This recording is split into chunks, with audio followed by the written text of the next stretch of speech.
வாழ்க வையகம், வாழ்க வையகம், வாழ்க வளமுடன். குருவழியாய குணங்களில் நின்று கருவழியாய கணக்கை அறுக்க வருவழி வளமாக அறிவு அறிந்து அன்பு வழி அருளும் குருவே அடிபணிக்கின்றேன். குரு வாழ்க, குருவே துணை. இணையத்தில் இணைந்துள்ள சகோதர சகோதரிகள் ஒவ்வொருவருக்கும் மற்றும் உலக சமுதாய சேவா சங்கத்தின் தொழில்நுட்பத்துறை நிர்வாகிகள், ஒருங்கிணைப்பாளர்கள் ஒவ்வொருவருக்கும் எனது பணிவான காலை வணக்கங்கள்.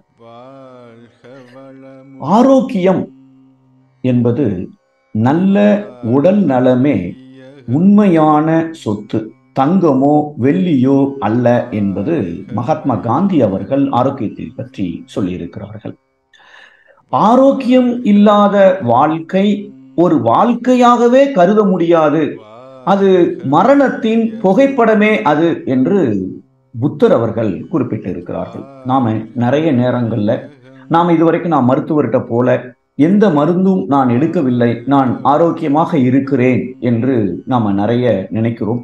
ஆனால் அடுத்த ஏதோ ஒரு சின்ன சிக்கல் வரும்போது டாக்டர்கிட்ட போகும்பொழுது இதயம் 60% பிளாக்கா இருக்கு, இல்ல கிட்னி 50% செயலிழந்து விட்டது, இப்படி நம்ம நிறைய கேள்விப்படுகிறோம். அது மட்டுமல்ல, மிந்தியெல்லாம் நாம சினிமால திரைப்படங்கள்ல பார்த்திருப்போம் யாரோ அந்த புற்றுநோய் வருவதாக. ஆனா இன்னைக்கு நமக்கு தெரிந்த வட்டாரங்கள்ல, நமக்கு தெரிந்த நண்பர்கள்ல, உறவுகள்ல எத்தனையோ பேர் இந்த புற்றுநோய்க்கு பாதிப்படைந்து மரணிக்கிறார்கள். ஸ்ட்ரோக்கு, கார்டியாக் அரெஸ்ட், இப்படி பல நோய்கள் பெருகி கொண்டு இருப்பதை நம்மால் பார்க்க முடிகிறது. அப்ப நாம இந்த ஆரோக்கியத்தை பற்றி, உடல் நலத்தை பற்றி ஒரு முழுமையாக நாம தெரிந்து கொள்வதே இன்றைய சிந்தனை உரையின் நோக்கம். இத நாம 2 பகுதிகளாக சிந்திக்க இருக்கிறோம். இன்னைக்கு ஒரு முதல் பகுதி, எவ்வளவு தூரம் முடிக்க முடியுமோ நம்ம அவ்வளவு கவர் பண்ணலாம். நெக்ஸ்ட் அடுத்த வாய்ப்புல மித்தத பேலன்ஸ் நம்ம பார்க்கலாம். இன்றைக்கு என்னென்ன நாம சிந்தனை செய்ய இருக்கிறோம். முதல்ல ஆரோக்கியம், உடல் நலம் என்றால் என்ன, ஏன் நமக்கு உடல் நலம் முக்கியம், இது எல்லாருக்குமே தெரிந்த விஷயம்தான். உடற்பயிற்சியின் அவசியம் என்ன, இதற்கு பிறகு அடிப்படை உண்மைகள், இந்த ஆரோக்கியத்தை பற்றியான அடிப்படை விஷயங்களை பார்க்க போறோம். நோய் என்றால் என்ன, நோய் ஏன் வருகிறது, எப்படி வருகிறது, எங்கிருந்து வருகிறது, எப்பொழுது ஆரம்பமாகிறது, நோய் வருவதற்கான காரணங்கள் என்ன, குறிப்பாக நம்முடைய உடலை பற்றி, உயிரை பற்றி, மனதை பற்றி, நோய் எதிர்ப்பு சக்தியை பற்றி, நம்முடைய இருக்கக்கூடிய அந்த எனர்ஜி, ஆற்றலை பற்றி, இது எல்லாமே நாம அவசியம் நினைவில் வைத்துக்கொண்டு பின்பற்ற வேண்டிய 11 உண்மைகளை நாம் சிந்தனை செய்ய இருக்கின்றோம். முதல்ல உடல் நலம் என்றால் என்ன? ஆப்சன்ஸ் ஆஃப் டிசீஸ், அதாவது நோய் இல்லாமல் இருந்தால் நான் ஹெல்த்தியா இருக்கேன், ஆரோக்கியமாக இருக்கிறேன் என்பது அல்ல. ஏன்னா உலக சுகாதார மையம், வேர்ல்டு ஹெல்த் ஆர்கனைசேஷன், உடல் நலம், குட் ஹெல்த் அப்படின்னு சொன்னாலேயே 4 விஷயங்களை சொல்லி இருக்கிறது. ஒண்ணு, நம்ம இந்த பிசிக்கல் பாடி, பிசிக்கல் ஹெல்த், பரு உடல்ல நோய் இல்லை, வயிறு வலி இல்லை, எதையும் அடைப்பு இல்லை, இது பரு உடல்ல இருக்கிறது. 2வது மென்டல் ஹெல்த், மன அளவுல மருத்துவ விஞ்ஞானம் படுத்தா 60 நொடியில நாம தூங்க வேண்டும் என்று சொல்லுகிறது. அப்படி இல்லைன்னா மனதுல ஏதோ ஒரு குறைபாடு இருக்கிறது. அப்போ மனநலம், உடல் நலம், மனநலம். 3வது, இந்த 2 இருந்தாலும் சரி, ஆன்மீக நலம், ஸ்பிரிச்சுவல் ஹெல்த்னு ஒண்ணு இருக்கு. நாம நிறைய விஷயங்கள்ல பிடித்தம் இல்லாம செய்வோம், ஆனா செய்ய வேண்டிய ஒரு கட்டாயம். அப்போ அதை நம்மளுடைய ஆத்மா அதை விரும்புகிறதா விரும்பலையா, அந்த இணக்கம் அங்க இல்லை என்றால் நிம்மதியாக நம்மளால தூங்கக்கூட கஷ்டம். அப்போ அந்த ஆன்மா என்ன காரணத்திற்காக இந்த பிறப்பு எடுத்திருக்கிறதோ அந்த காரணத்தை நோக்கிய செயல்களில் நான் போகவில்லை என்றால் கண்டிப்பாக அங்க ஆத்மாவுக்கு ஒரு சங்கடம் வருகிறது. அப்ப அந்த ஆன்மீக நலம், அதாவது ஸ்பிரிச்சுவல் ஹெல்த், அதுவும் ரொம்ப ரொம்ப அவசியம். 4வது சோசியல் ஹெல்த், சமுதாய நலம் இல்ல நட்பு நலம் என்று நாம சொல்லலாம்.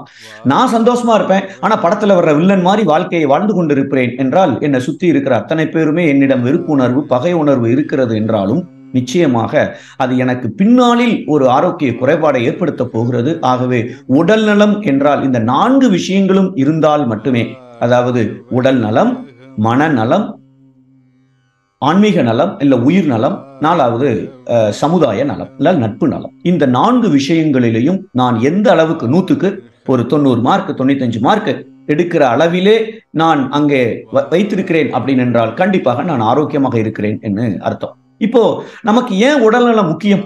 நம்முடைய பிறப்பின் நோக்கமே இறை உணர்வு பெறுவது. அதையே முடியாதுன்னு சொல்லிட்டாரு, உடல் நலம் சரியில்லை அப்படின்னு சொன்னார் திருமூலர் அவர்கள். உடம்பார் அழியின் உயிரார் அழிவர். இப்போ ஏன் ஹெல்த்தியா தான் இருக்கேன் அப்படின்னு நான் இருந்தா கூட அங்க உயிர் என்னை கெடுத்து விடுகிறது. எப்ப என்றால், நாம் என்ன நோக்கத்திற்காக வாழ்ந்து கொண்டிருக்கிறோனோ அங்க நான் வாழவில்லை என்றால். திடம்பட ஷுவரா கேரண்டீடா சொல்றாரு, மெய் ஞானம் சேரவும் மாட்டார். இவருக்கு உண்மையான ஞானம், அந்த இறை ஞானம், இவர் அந்த இடத்துக்கு இவர் போக முடியாது. பிறப்பின் நோக்கத்தை நம்மளால் அடைய முடியாது. உடம்பை வளர்க்கும் உபாயம் அறிந்தேனே. இப்ப என்னுடைய உடலை நான் எப்படி பத்திரமாக வைத்துக் கொள்வது அப்படிங்கிற டெக்னிக், அப்படிங்கிற பயிற்சிகள், அப்படிங்கிற விளக்கங்கள், உபாயம், வழிமுறைகள் நான் தெரிந்து கொண்டேன். உடம்பை வளர்த்தேன், உயிர் வளர்த்தேனே அப்படின்னு இதுல முடிக்கிறார். ஆக நாம நினைச்சிட்டு இருக்கோம் உயிர் ரொம்ப முக்கியம், அதை விட ரொம்ப முக்கியம் இந்த உடல். சோ இந்த உடல் சரியில்லாட்டாலும் உயிர் பை பை சொல்லிட்டு, பை பை எல்லாம் சொல்லாது, நம்மகிட்ட சொல்லாமலேயே இந்த உடலை விட்டு வெளியேறி விடுகிறது. அதுதான் நிஜம். ஸோ அதனால கண்டிப்பாக நமக்கு ஹெல்த் வந்து ரொம்ப ரொம்ப இம்பார்ட்டன்ட். இது எல்லாருக்கும் தெரிஞ்ச விஷயம்தான். ஆனா ஹெல்த் வந்து ஒரு 2ஆம் தர அல்ல 3ஆம் தர முக்கியத்துவத்தை தான் பெறுகிறது இன்றைய நவீன உலகத்துல நம்ம பார்க்கிறோம். இல்லைன்னா யாருமே வந்து 10 மணிக்கு மேல முழிச்சிருக்க மாட்டாங்க. 10 மணிக்கு மேல முழித்திருந்து வேலை பார்த்தாலும் சரி, படம் பார்த்தாலும் சரி, எதை செய்தாலும் சரி, உடல்நலம் எனக்கு அவ்வளவு முக்கியம் இல்லை. இப்ப பார்க்குற அடுத்த 2 மணி நேரத்துல நான் சந்தோஷமா இருக்கிறது தான் எனக்கு ரொம்ப முக்கியம் என நினைப்பதால் தான், அது 2ஆம் தரத்திற்கு போவதனால் தான் நாம முதல்ல அந்த உடலை கவனிக்க தவறி விடுகிறோம். ஆக உடல் நலம் என்பது ரொம்ப ரொம்ப ரொம்ப முக்கியம். அதுவும் நம்ம தாத்தா பாட்டிக்கு இம்பார்ட்டன்ட்டோ இல்லையோ, நமக்கு ரொம்ப ரொம்ப ரொம்ப அவசியம். ஏனென்றால் தற்கால வாழ்க்கை முறையில நம்முடைய உடல் உழைப்பு கொஞ்சம் நிறையவே குறைந்து விட்டது. எல்லாம் பட்டனை தட்டுனா நிறைய விஷயங்கள் வருது. அப்படியே பட்டனை தட்டனக்கூடிய மிஷின் என்கிட்ட இல்லைன்னா மொபைல்ல தடவிட்டு ஏதாவது ஒன்று ஆர்டர் பண்ணா வீட்டில் கொண்டு வந்து சாப்பாடும் கொடுப்பான், அரிசியும் கொடுப்பான், எண்ணெயும் கொடுப்பான், விட்டா நம்மளை தேய்ச்சும் விடுவாங்க. ஆயில் தேய்க்கணும் அப்படின்னா அதுக்கும் வந்து ஆட்கள் இருக்கிறார்கள். அப்ப அந்த அளவுக்கு இன்றைய நவீன தற்கால வாழ்க்கை முறை இருப்பதினால் அவசியம் நம்முடைய ஹெல்த் பாதிப்படைவதற்கு இந்த சூழ்நிலைகள் நமக்கு பெரும் பங்கு கொடுக்கிறது. ஆகவே கண்டிப்பாக நாம உடல் நலத்தை கவனித்துக் கொண்டே ஆக வேண்டும். இன்னைக்கு இருக்கிற இன்னொன்னு கேட்ஜெட்ஸ், இந்த ஃபேஸ்புக்கா இருக்கட்டும், வாட்ஸ்அப்பா இருக்கட்டும், இல்ல கூகுளா இருக்கட்டும், வெப்பா இருக்கட்டும், இன்ஸ்டாகிராம், என்னென்ன இருக்கோ அத்தனையுமே இன்றைக்கு ஒரு புள்ளி விவரம் என்ன சொல்லுகிறது என்றால், நாம விளையாட்டாக அதை பயன்படுத்தி கொண்டிருக்கிறோம். ஆனா மூளையில மிகப்பெரிய அளவிலே ஒரு மன அழுத்தத்தை அது ஏற்படுத்தி கொண்டிருக்கிறது. இந்த 21ஆம் நூற்றாண்டுல மனித சமுதாயத்தை மிக அதிகம் பாதித்து கொண்டிருக்கிற நோய் எது என்று கேட்டால், ஹார்ட் அட்டாக்கோ, ஸ்ட்ரோக்கோ, இல்ல புற்றுநோயோ இல்ல, மன அழுத்தம் என்று உலக சுகாதார மையம் சொல்லுகிறது. அப்போ இன்னைக்கு வந்து மன அழுத்தத்துக்குள்ள இருக்கிறவங்க யாருன்னு பார்த்தா 3 வயசு பையன்ல இருந்து மரணப்படுக்கையில் இருக்கிற 108 வயசு தாத்தா வரைக்கும் இந்த ஸ்ட்ரெஸ்ஸுக்குள்ள இருக்கிறார்கள். ஸோ அதனால கண்டிப்பாக அதற்கு ஒரு காரணமாக இன்றைய சூழ்நிலை இருப்பதினால் கண்டிப்பாக நாம உடல் நலத்தை கண்டிப்பாக கவனித்துக் கொள்ளே வேண்டும். அது மட்டுமல்ல, இன்னைக்கு நான் கம்யூனிகபிள் டிசீஸ், அதாவது இந்த வைரஸ் கிருமி மாதிரி பரவாம ஆனால் பெருகி கொண்டிருக்கிற 4 விதமான நோய்கள் மிகப்பெரிய சவால்களாக இன்றைய மனித சமுதாயத்திற்கு இருக்கிறதுன்னு பார்க்கிறோம். உடல் பருமன், புற்றுநோய், இருதய நோய்கள், நீரிழிவு நோய்கள். இந்த நீரிழிவு நோயே வந்து பார்த்தோம் அப்படின்னு சொன்னால், முந்திலாம் அப்பா அம்மாவுக்கு இருந்தால் நம்ம குழந்தைகளுக்கு வரும், பணக்காரர்களுக்கு வர்ற நோயின்னு சொல்லுவாங்க. ஆனா இன்னைக்கு உலக அளவுல நீரிழிவு நோய் அதிகம் இருக்கிற நாடுகள் பட்டியல்ல 2வது இடத்தில் இந்தியா இருக்கிறது என்றால், அப்போ நம்முடைய வருங்கால ஜெனரேஷன் குழந்தைகள், அவர்களுடைய குழந்தைகள் எந்த அளவுல நாம இந்த சமுதாயத்திற்கு நோய் பெருகுவதற்கு காரணமாக இருக்கிறோம் அப்படிங்கிறத கொஞ்சம் யோசிச்சிட்டோம் அப்படின்னு சொன்னால், கண்டிப்பாக நாம இதுல இந்த சவாலை சமாளிக்க வேண்டிய ஒரு கட்டாயம் நமக்கு இருக்கிறது.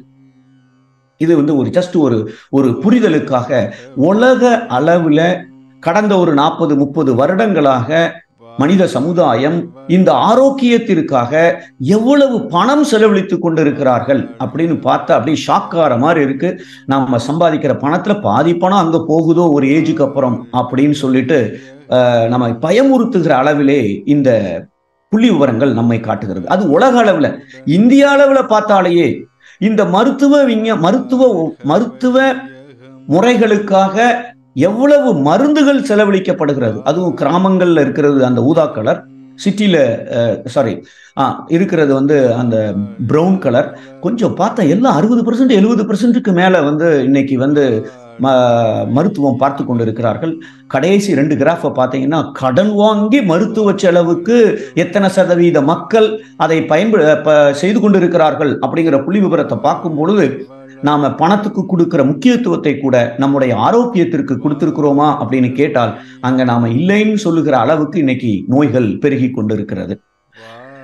அதே மாதிரி இந்த 4 நான் கம்யூனிகபிள் டிசீஸ், அதாவது நீரிழிவு நோய், இதய நோய், புற்றுநோய், இந்த 4 விதமான நோய்கள் கடந்த 2000 வருடத்திலிருந்து இன்னைக்கு 2023 அந்த இடையில 2019 இருந்து 22 வரைக்கும் இந்த கிராஃப் கொஞ்சம் அதிகமா இருக்கும். ஏன்னா கரோனா காலகட்டத்தில் அது கொஞ்சம் அதிகமாக பாதித்திருக்கிறது.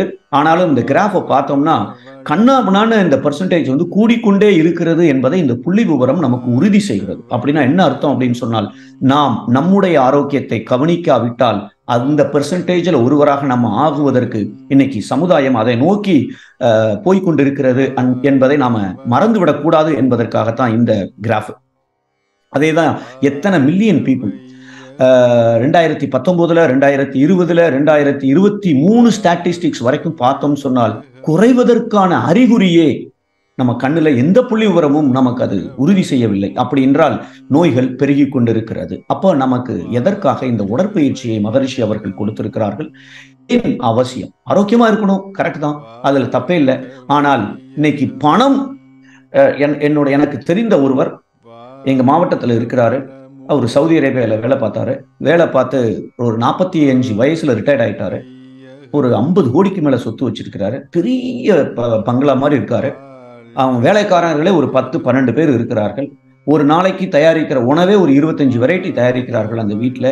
ஆனா அவரு சாப்பிட்றது கேப்பக்கூழு. 4 மணி நேரம் தொடர்ந்து கார்ல உட்காந்து பயணிக்க முடியாது. எத்தனை வயசுல? 46-47 வயசுல. அப்ப இவ்வளவு பணம் சம்பாதித்தும் இன்றைக்கு அவர் அந்த பணத்தை மற்றவர்கள் எல்லாம் என்ஜாய் பண்ணிட்டு இருக்காங்களே ஒழிய அவரால் நினைச்சதை சாப்பிட முடியவில்லை, ஒரு இடத்துக்கு போக முடியவில்லை என்றால் அவர் சம்பாதிச்ச பணத்தினால என்ன நடந்து கொண்டிருக்கிறதுன்னு கொஞ்சம் யோசித்து பார்த்தால் பணம் நமக்கு அவசியம் தேவை. ஆனால் உடலை கெடுத்துக்கொண்டு அந்த அளவுக்கு நாம் பணத்தை சேமித்து பணத்தை நாம இது பண்ணணுமா, உழைக்கணுமா அப்படிங்கிறத கொஞ்சம் யோசித்து கொண்டால் அந்த உழைப்புங்கிற விஷயத்துல கரெக்டாக இருந்து கொண்டு உடற்பயிற்சியை நாம ரெகுலராக தினசரி செய்ய ஆரம்பிச்சிருவோம். முதல் கவிதையில பார்த்த மாதிரி நாம பிறப்பின் நோக்கமே மெய்ஞானம் சேரவும் மாட்டார் திடம்பட அப்படின்னு உறுதியா சொல்லி இருக்கிறாரு.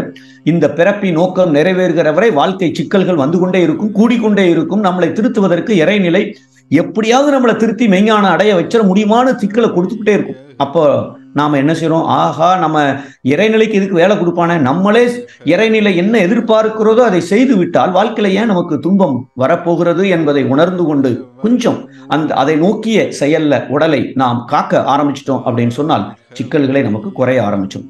இந்த உடல் என்பது ஒரு வாகனம். இங்க இருந்து ஒரு பக்கத்துல இருக்கிற மதுரைக்கு நான் திருநெல்வேலியில இருந்து போகணும்னா ஒரு டாக்ஸி எடுக்கிறேன், ஒரு கார் எடுக்கிறேன். எப்படி நான் மதுரையில போய் சேருகிற வரைக்கும் எனக்கு அந்த டாக்ஸி தேவையோ அதே போல நான் இறை உணர்வு பெற்று பிறப்பின் நோக்கத்தை நிறைவேற்றுகிற வரை உள்ள இருக்கிற ஆன்மா இந்த உடலை வாடகைக்கு எடுத்திருக்கிறது. அப்படின்னு என்ன அர்த்தம்?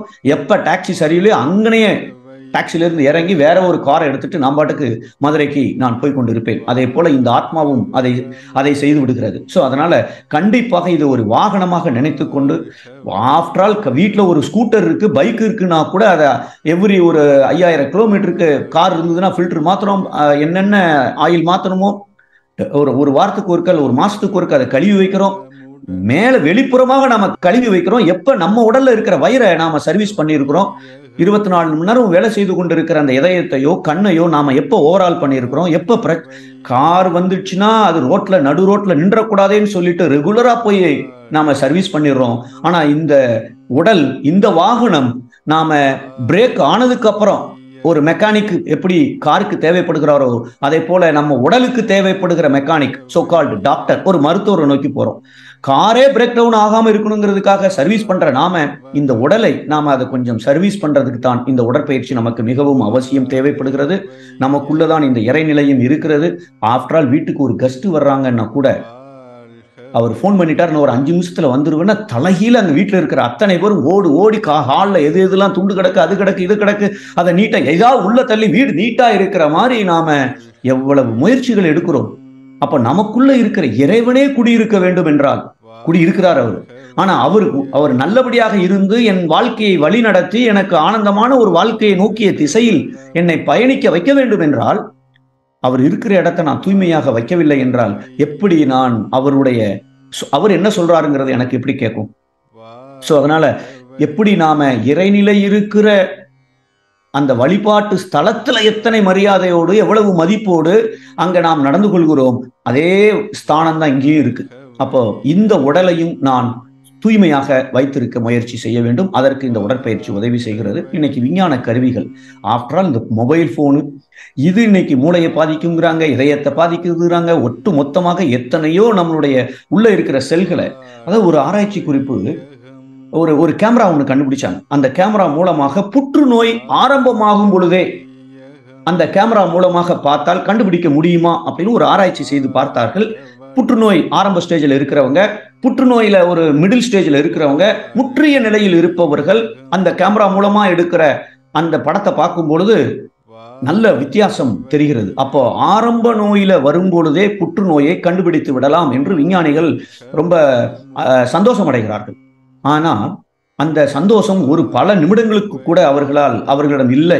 என்ன காரணம் என்று பார்த்தால், இந்த சாதாரணமா இருக்கிற நம்மள்ட்ட இருக்கிற அந்த மொபைல் போனை ஒருத்தர் 20 நிமிஷம் தொடர்ந்து பயன்படுத்தினால், பேசிக்கொண்டிருந்தால், புற்றுநோய் மிடில் ஸ்டேஜ்லயோ இல்ல முத்திய ஸ்டேஜ்ல இருக்கிற படம் எப்படி இருக்கோ அதே மாதிரி இருக்கிறது என்று பார்த்த பிறகு அவர்கள் அந்த ஆராய்ச்சி அதுக்கு மேல அங்க தொடர முடியவில்லை. என்ன காரணம் என்று கேட்டால், உள்ள இருக்கிற ஆற்றல் அவ்வளவு டிஸ்டர்ப் ஆகுது நம்ம மொபைல் போனை பயன்படுத்தும் போது. ஆனா புற்றுநோயில் இருப்பவர்களுக்கு அது தொடர்ந்து இருக்கிறது.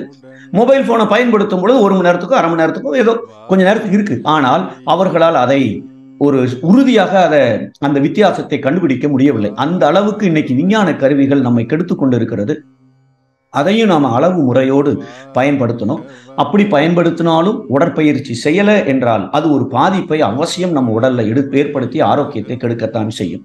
அடுத்தால இன்னைக்கு என்டர்டைன்மெண்ட், நம்ம சினிமா பார்க்கறதா இருக்கட்டும், ஃபேஸ்புக்ல இருக்கிறதா இருக்கட்டும், வாட்ஸ்அப்பா இருக்கட்டும், அத்தனை விஷயங்களும் நம்ம ஏதோ ஒரு விதத்துல நம்முடைய ஆற்றலை, நம்முடைய எண்ணங்களை, நம்முடைய உணர்ச்சிகளை, அது புத்தியை கெடுத்து கொண்டு இருக்கிறது. ஆகவே அங்க உடற்பயிற்சி செய்யலை அப்படின்னு சொன்னால் அதை நாம தடுப்பது ரொம்ப ரொம்ப கடினமாக ஆகிவிடும். இன்னைக்கு ரொம்ப காம்படிஷனா, ஒரு டீ கடை வைக்கிறவருக்கும் இந்த போட்டி இருக்கிறது, படிக்கிறவருக்கும் போட்டி இருக்கிறது, வேலை பார்க்கிறவருக்கும் இருக்கு. எல்லா இடங்களிலுமே இந்த போட்டி இன்னைக்கு அதிகமாக ஆகிவிட்டதினால் ஏதோ ஒரு விதத்துல ஒரு மன அழுத்தத்துக்கு உள்ளாக வேண்டிய ஒரு சூழ்நிலையில் இன்றைய நவீன உலகம் இருக்கிறது. அப்போ கண்டிப்பாக உடற்பயிற்சி செய்யல அப்படின்னா இந்த ஸ்ட்ரெஸ் நம்மளை ஆரோக்கியத்தை கெடுத்து விடுகிறது. இப்ப நம்ம இதுவரைக்கும் என்ன பார்த்திருக்கிறோம்னா, ஹெல்த், உடல் நலம் என்றால் என்ன, 4 விஷயங்கள். ஏன் உடல் நலம் முக்கியம் அப்படின்னு பார்த்தோம். இந்த உடற்பயிற்சி எதற்காக நாம செய்ய வேண்டும் என்பதையும் நாம் பார்த்தோம். இப்ப அடிப்படையாக விஷயங்கள், நோய் என்றால் என்ன, எங்கிருந்து வருது, எப்படி ஆரம்பிக்கிறது, ஏன் வருகிறது, எப்பொழுது இந்த நோய் ஆரம்பமாகிறது, இதைத்தான் இப்ப நம்ம அடுத்தால சிந்தனை செய்கிறோம். அதற்கு முன்னாடி இன்னொரு விஷயம், இந்த நோயை பற்றி தியரி ஆஃப் ஐஸ்பர்க் என்று மேலை நாட்டு அறிஞர்கள் ஒரு தத்துவத்தை சொல்லுகிறார்கள். நோய் அப்படிங்கிறத பற்றிய ஒரு சின்ன தத்துவ விளக்கம். எப்படி நம்ம கடல்ல டைட்டானிக் படத்துல எல்லாம் பார்த்திருப்போம், அந்த தண்ணிக்கு மேல அந்த பனிமலை தெரியும். அந்த தண்ணீருக்கு மேல பனிமலை எவ்வளவு தெரிகிறது, ஒரு 10 மீட்டர் தெரிகிறது என்றால், ஓ பனி இவ்வளவுதானா, ஒரு 10 மீட்டர் தான் இருக்கா அப்படின்னு நினைச்சிட்டு அங்க கப்பலை அங்க செலுத்தணும் அப்படின்னு சொன்னால், கடலுக்கு மேல தெரிகிறது இந்த 10 மீட்டர் ஹைட்ல. ஆனால் அதன் உள்ளே இருக்கிற அந்த பனி 10 மீட்டர்ல, அது 4 கிலோமீட்டருக்கு கீழே அந்த பனி அப்படியே பாறை மாதிரி இருக்கும் பொழுது, அவங்க 10 மீட்டர் பனி தானே, நம்ம கப்பல் அடிச்சு தூக்கிடும் அப்படின்னு நினைச்சிட்டு அங்க போனாங்கன்னா கண்டிப்பாக கப்பல் தான் கவிழுமே ஒழிய பனி அங்க அப்படியே இருக்கும். ஏனென்றால் அந்த பனி பாறை என்பது கண்ணுக்கு தெரிகிறது கொஞ்சம், ஆனால் கடலுக்கு அடியில், நீருக்கு அடியில் இருப்பது மிகப்பெரிய அளவில் இருக்கிறது என்பது எப்படி உண்மையோ அதே போல இந்த நோய் என்பதும் நமக்கு வெளிப்புறமாக தெரிகிற அந்த நோய், அது பார்க்கிறதுக்கு கொஞ்சமாக தெரியும். ஆனால் அதற்கு காரணம் 80% நம் உடலுக்குள் எப்பொழுதோ ஆரம்பித்து விட்டது.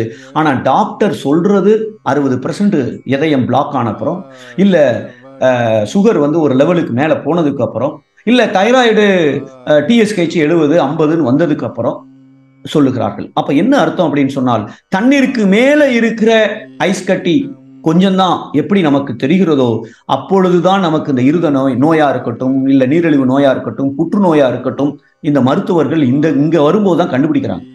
ஆனா இந்த எந்த நோயும் ஒரு நிமிடத்தில் உருவாகுவது இல்லை. எப்பொழுதோ அது ஆரம்பித்து விட்டது. நமக்கு இப்பதான் அறிகுறிகள் தெரிய ஆரம்பித்திருக்கிறது. அதனால நாம இப்ப அதை நோயின்னு சொல்லிட்டு அதை அட்ரஸ் பண்ண பார்க்கிறோம்.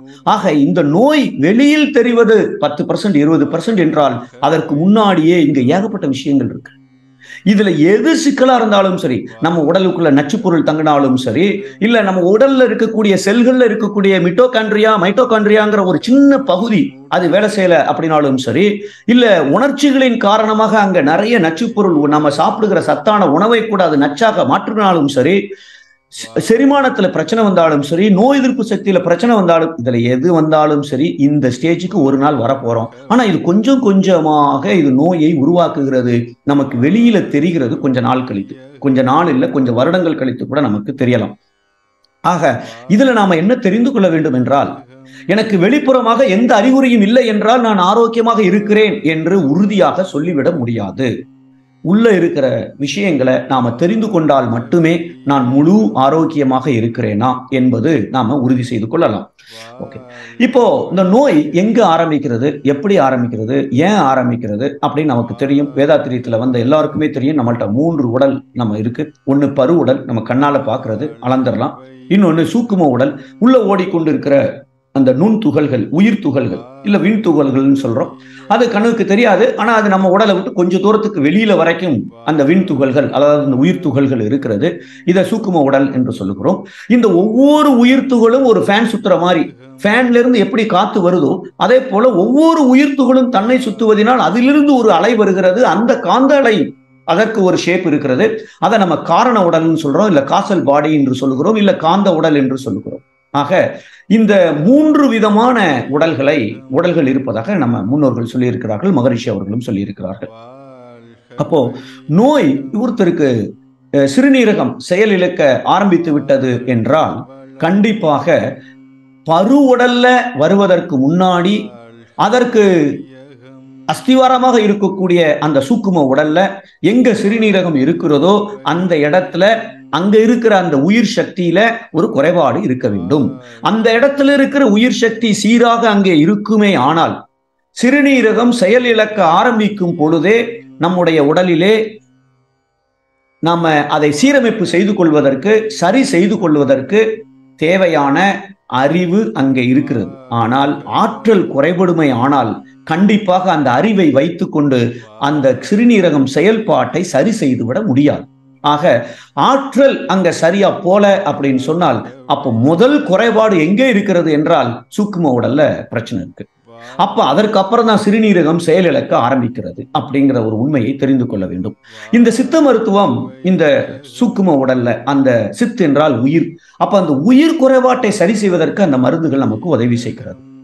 இது ஒவ்வொரு உயிர் துகளும் ஒரு ஃபேன் மாதிரி, அதுல இருந்து ஒரு வரக்கூடிய காந்த அலை, இந்த ஜீவகாந்தம் தான் ஆற்றலாக காருக்கு எப்படி பெட்ரோலோ அதே போல அது நம்ம உடலிலே எல்லா செல்களையும் எல்லா ஓட்டங்களையும் இயக்கங்களுக்கும் காரணமாக இருக்கிறது.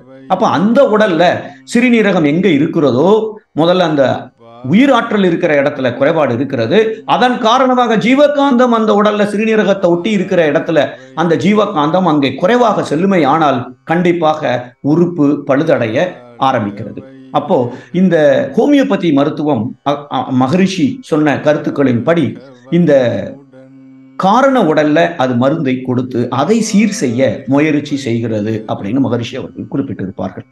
மகரிஷி அவர்கள் என்ன இப்படி சொல்லிட்டாங்க, ஹோமியோபதி காரண உடல்ல மேக்னெட்டிக் பாடியில வேலை செய்யுதுன்னு சொல்றாங்களே, இது உண்மைதானா, இது எப்படி நம்புவது அப்படின்னு சொல்லிட்டு இந்த ஹோமியோபதி சம்பந்தப்பட்ட நிறைய மருத்துவர்கள், நிறைய புத்தகங்கள், யூடியூப்ல இருக்கிற நிறைய லெக்சர்ஸ், கிட்டத்தட்ட மேபி நான் ஒரு 2 மாசத்துக்கு டைம் கிடைக்கும் போதெல்லாம் இதை ஆராய்ச்சி செய்ய முயற்சி செய்திருக்கிறேன், படிச்சிருக்கிறேன்.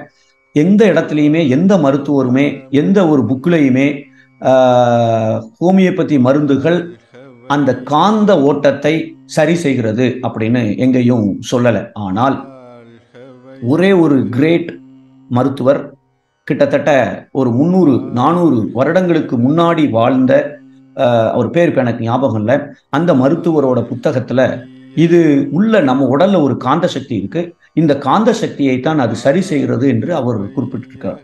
இப்போ கொஞ்சம் யோசித்து பார்த்தால் மகரிஷி அவர்கள் வருங்காலத்தில் ஹோமியோபதிக்கு தான் இன்னும் கொஞ்சம் மதிப்பு கூடும் என்று அவர் சொல்லியிருப்பதாக நான் அறிந்தேன். ஆக நோய்கள் நம்ம அப்படின்னு யோசிச்சோம் அப்படின்னு சொன்னால் நாம சரி செய்ய வேண்டியது இந்த காரண உடல்லையும் குறைபாடு இருக்கக்கூடாது, சூக்கும உடல்லையும் குறைபாடு இருக்கக்கூடாது, பரு உடல்லையும் குறைபாடு இருக்கக்கூடாது.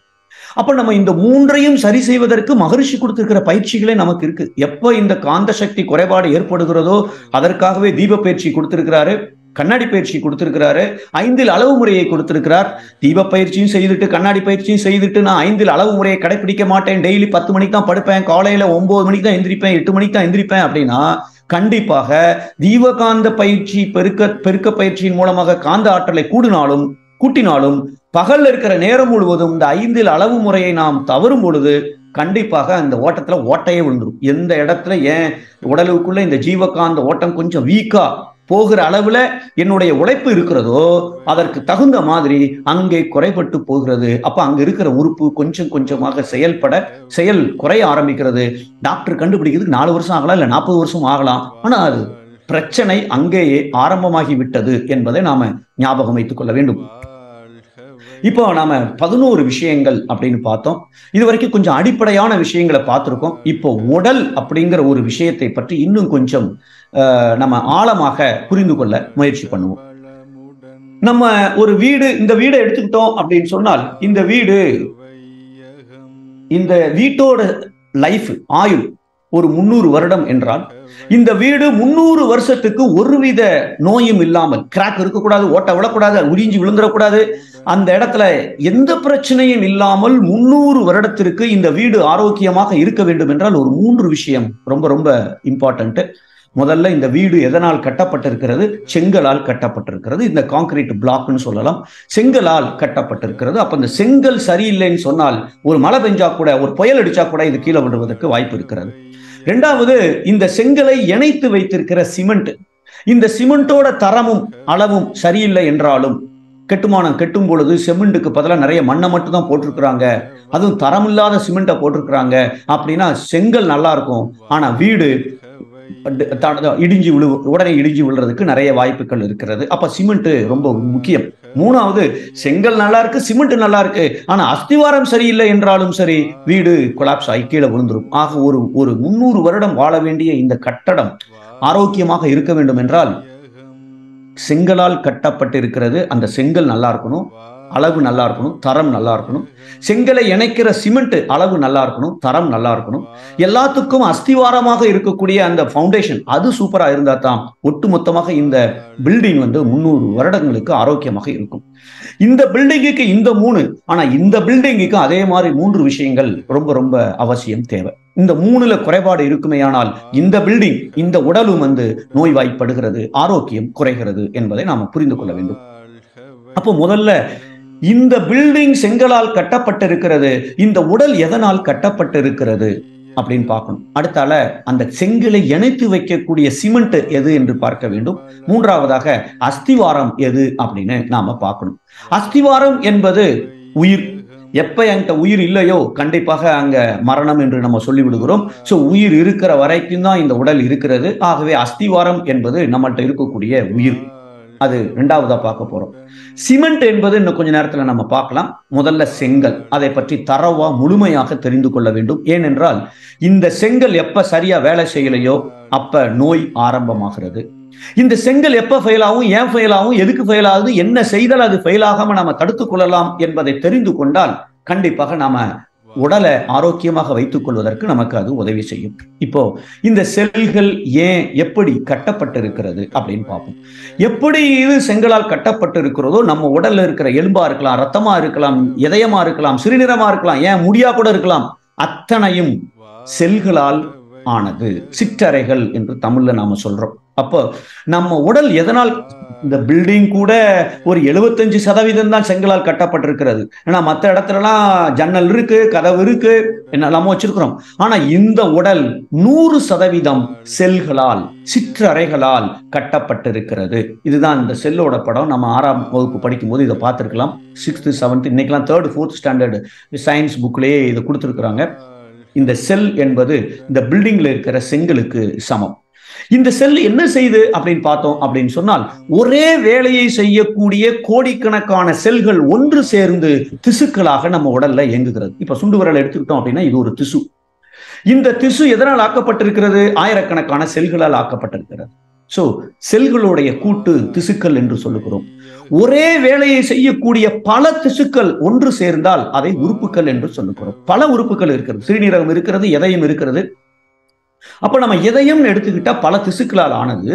ஆனா ஒரே வேலையை செய்து எல்லா திசுக்களும் என்ன வேலையை செய்து? பம்ப் பண்ணணும். அவ்வளவுதான். வரக்கூடிய ரத்தத்தை பம்ப் பண்ணி கொஞ்சம் ஸ்பீடா அடுத்த சைடுக்கு அனுப்பணும். இந்த பம்ப் பண்ற அந்த வேலையை செய்யக்கூடிய இதயம் என்கிற ஒரு உறுப்பு பல திசுக்களால் ஆனது. ஒவ்வொரு திசுவும் அந்த பம்ப் பண்ற வேலையை செய்து, அந்த ஒவ்வொரு திசுவும் ஆயிரக்கணக்கான சிற்றறைகளால் கட்டப்பட்டிருக்கிறது. ஒவ்வொரு செல்லும் பம்ப் பண்ற வேலையை செய்யும். அப்ப இதயத்துல 60% அடைப்பு இருக்கிறது என்றால், இதயத்துல உறுப்புல பிரச்சனை என்று நமக்கு தெரிவதற்கு முன்னாடியே திசுக்கள் செயலிழந்திருக்க வேண்டும். திசுக்கள் செயலிழப்பதற்கு முன்னாடியே செல்கள் ஃபெயில் ஆயிருக்கும், செயலிழப்பு நடந்திருக்கும். அதற்கு அப்புறம் தான் கொஞ்சம் கொஞ்சமாக அது உறுப்பு அளவுக்கு வந்து, உறுப்பு அதுலயும் 5% பிரச்சனை வந்து 10 ஆகி 20 ஆகி 60% ஆகும்போது நமக்கு உணர்வு வருகிறது, நெஞ்சு அடைக்கிற மாதிரி இருக்க, மூச்சு அடைக்குது, மூச்சு இழுக்க முடியலன்னு அப்புறம் நம்ம மருத்துவர்கிட்ட ஓடி போறோம். அப்போ ஒரே வேலையை செய்யக்கூடிய பல உறுப்புகள் ஒன்று சேர்ந்தால் அதை மண்டலங்கள் என்று சொல்லுகிறோம். ஜீரண மண்டலம். அப்ப நம்ம சாப்பிடுகிற உணவை சத்து வேற சக்க வேறையாக பிரிக்கிற வேலையை செய்யக்கூடியது ஜீரண மண்டலம். அந்த ஜீரண மண்டலத்துல பல உறுப்புகள் இருக்கிறது. வாயில ஆரம்பிச்சு உணவு குழாயை, அப்புறம் வயிறு, குடலு, இப்படி பல உறுப்புகள் சேர்ந்தது இந்த ஜீரண மண்டலம் என்று சொல்லுகிறோம். ஒவ்வொரு உறுப்புகளும் பல திசுக்களால் ஆனது. ஒவ்வொரு திசுக்களும் பல செல்களால் கட்டப்பட்டிருக்கிறது. இப்படி பல மண்டலங்கள் நம்ம உடல்ல இயங்கிக் கொண்டிருக்கிறது. அதாவது தசை மண்டலம், செரிமான மண்டலம், ரத்த ஓட்ட மண்டலம், ஜீரண மண்டலம், கழிவு மண்டலம், இப்படி பல மண்டலங்கள் சேர்ந்தது நம்ம உடல். ஆக ஒருத்தருக்கு ஒரு நோய் இருக்கு அப்படின்னு சொன்னால், சுவாச மண்டலத்துல பிரச்சனை இருக்கு அப்படின்னா நாம மூக்குல ஆரம்பிச்சு மூச்சு குழாயை, அப்புறம் நுரையீரல், இதுல எங்கேயோ ஒரு பிரச்சனை இருக்கு, பல உறுப்புகளால் ஆக்கப்பட்டிருக்கிறது. அப்ப மருத்துவர் கண்டுபிடிக்கும் பொழுது மண்டலத்துல பிரச்சனை, அப்புறம் அதுல பர்டிகுலரா இந்த உறுப்புல ஒரு பிரச்சனை இருக்கிறது, நுரையீரல்ல பிரச்சனை இருக்குன்னு சொல்றாங்க. அப்போ நுரையீரல்ல அந்த பிரச்சனை வருவதற்கு முன்னாடியே நுரையீரல் எதனால் கட்டப்பட்டிருக்கிறது? திசுக்களால். திசுக்கள் ஃபெயில் ஆறதுக்கு முன்னாடி சிற்றறைகள். அப்ப அந்த செல்கள் ஃபெயில் ஆகும் பொழுது நோய் ஆரம்பமாகிறது. அப்ப நோய் எங்கே ஆரம்பமாகிறது? சிற்றறைகளில் ஆரம்பமாகிறது. எப்பொழுது ஆரம்பமாகும்? செல்லு தன்னுடைய வேலையை செய்யாத போது. எப்ப ஒரு செல்லு தன்னுடைய வேலையை செய்யலையோ அப்பவே நோய் ஆரம்பமாகி விட்டது. ஆனா கொஞ்ச நாள் கழிச்சு ஒரு செல்லு தான் வேலையை செய்யாம இருந்திருக்கும். ஒரு 10 நாள் கழிச்சு 1000 செல்லா ஆயிருக்கலாம். ஒரு மாதம் கழித்து 1,00,000 செல்லா ஆயிருக்கலாம். அப்ப அந்த ஏரியா, அந்த இதயத்துல இருக்கிற ஒரு பகுதி, இந்த திசுக்கள் அந்த இடம் வேலை செய்யாம இருக்கும். அப்பவே பிபி கொஞ்சம் கொஞ்சமா கூட ஆரம்பிச்சிருக்கும். ஆக நம்ம நோய் ஆரம்பமாகிற இடம் செல். எப்பொழுது ஆரம்பமாகிறது? செல்லு தன்னுடைய வேலையை எப்ப செய்யவில்லையோ அப்பொழுதே நோய் ஆரம்பமாகிறது. ஏன் நோய் ஆரம்பமாகிறது?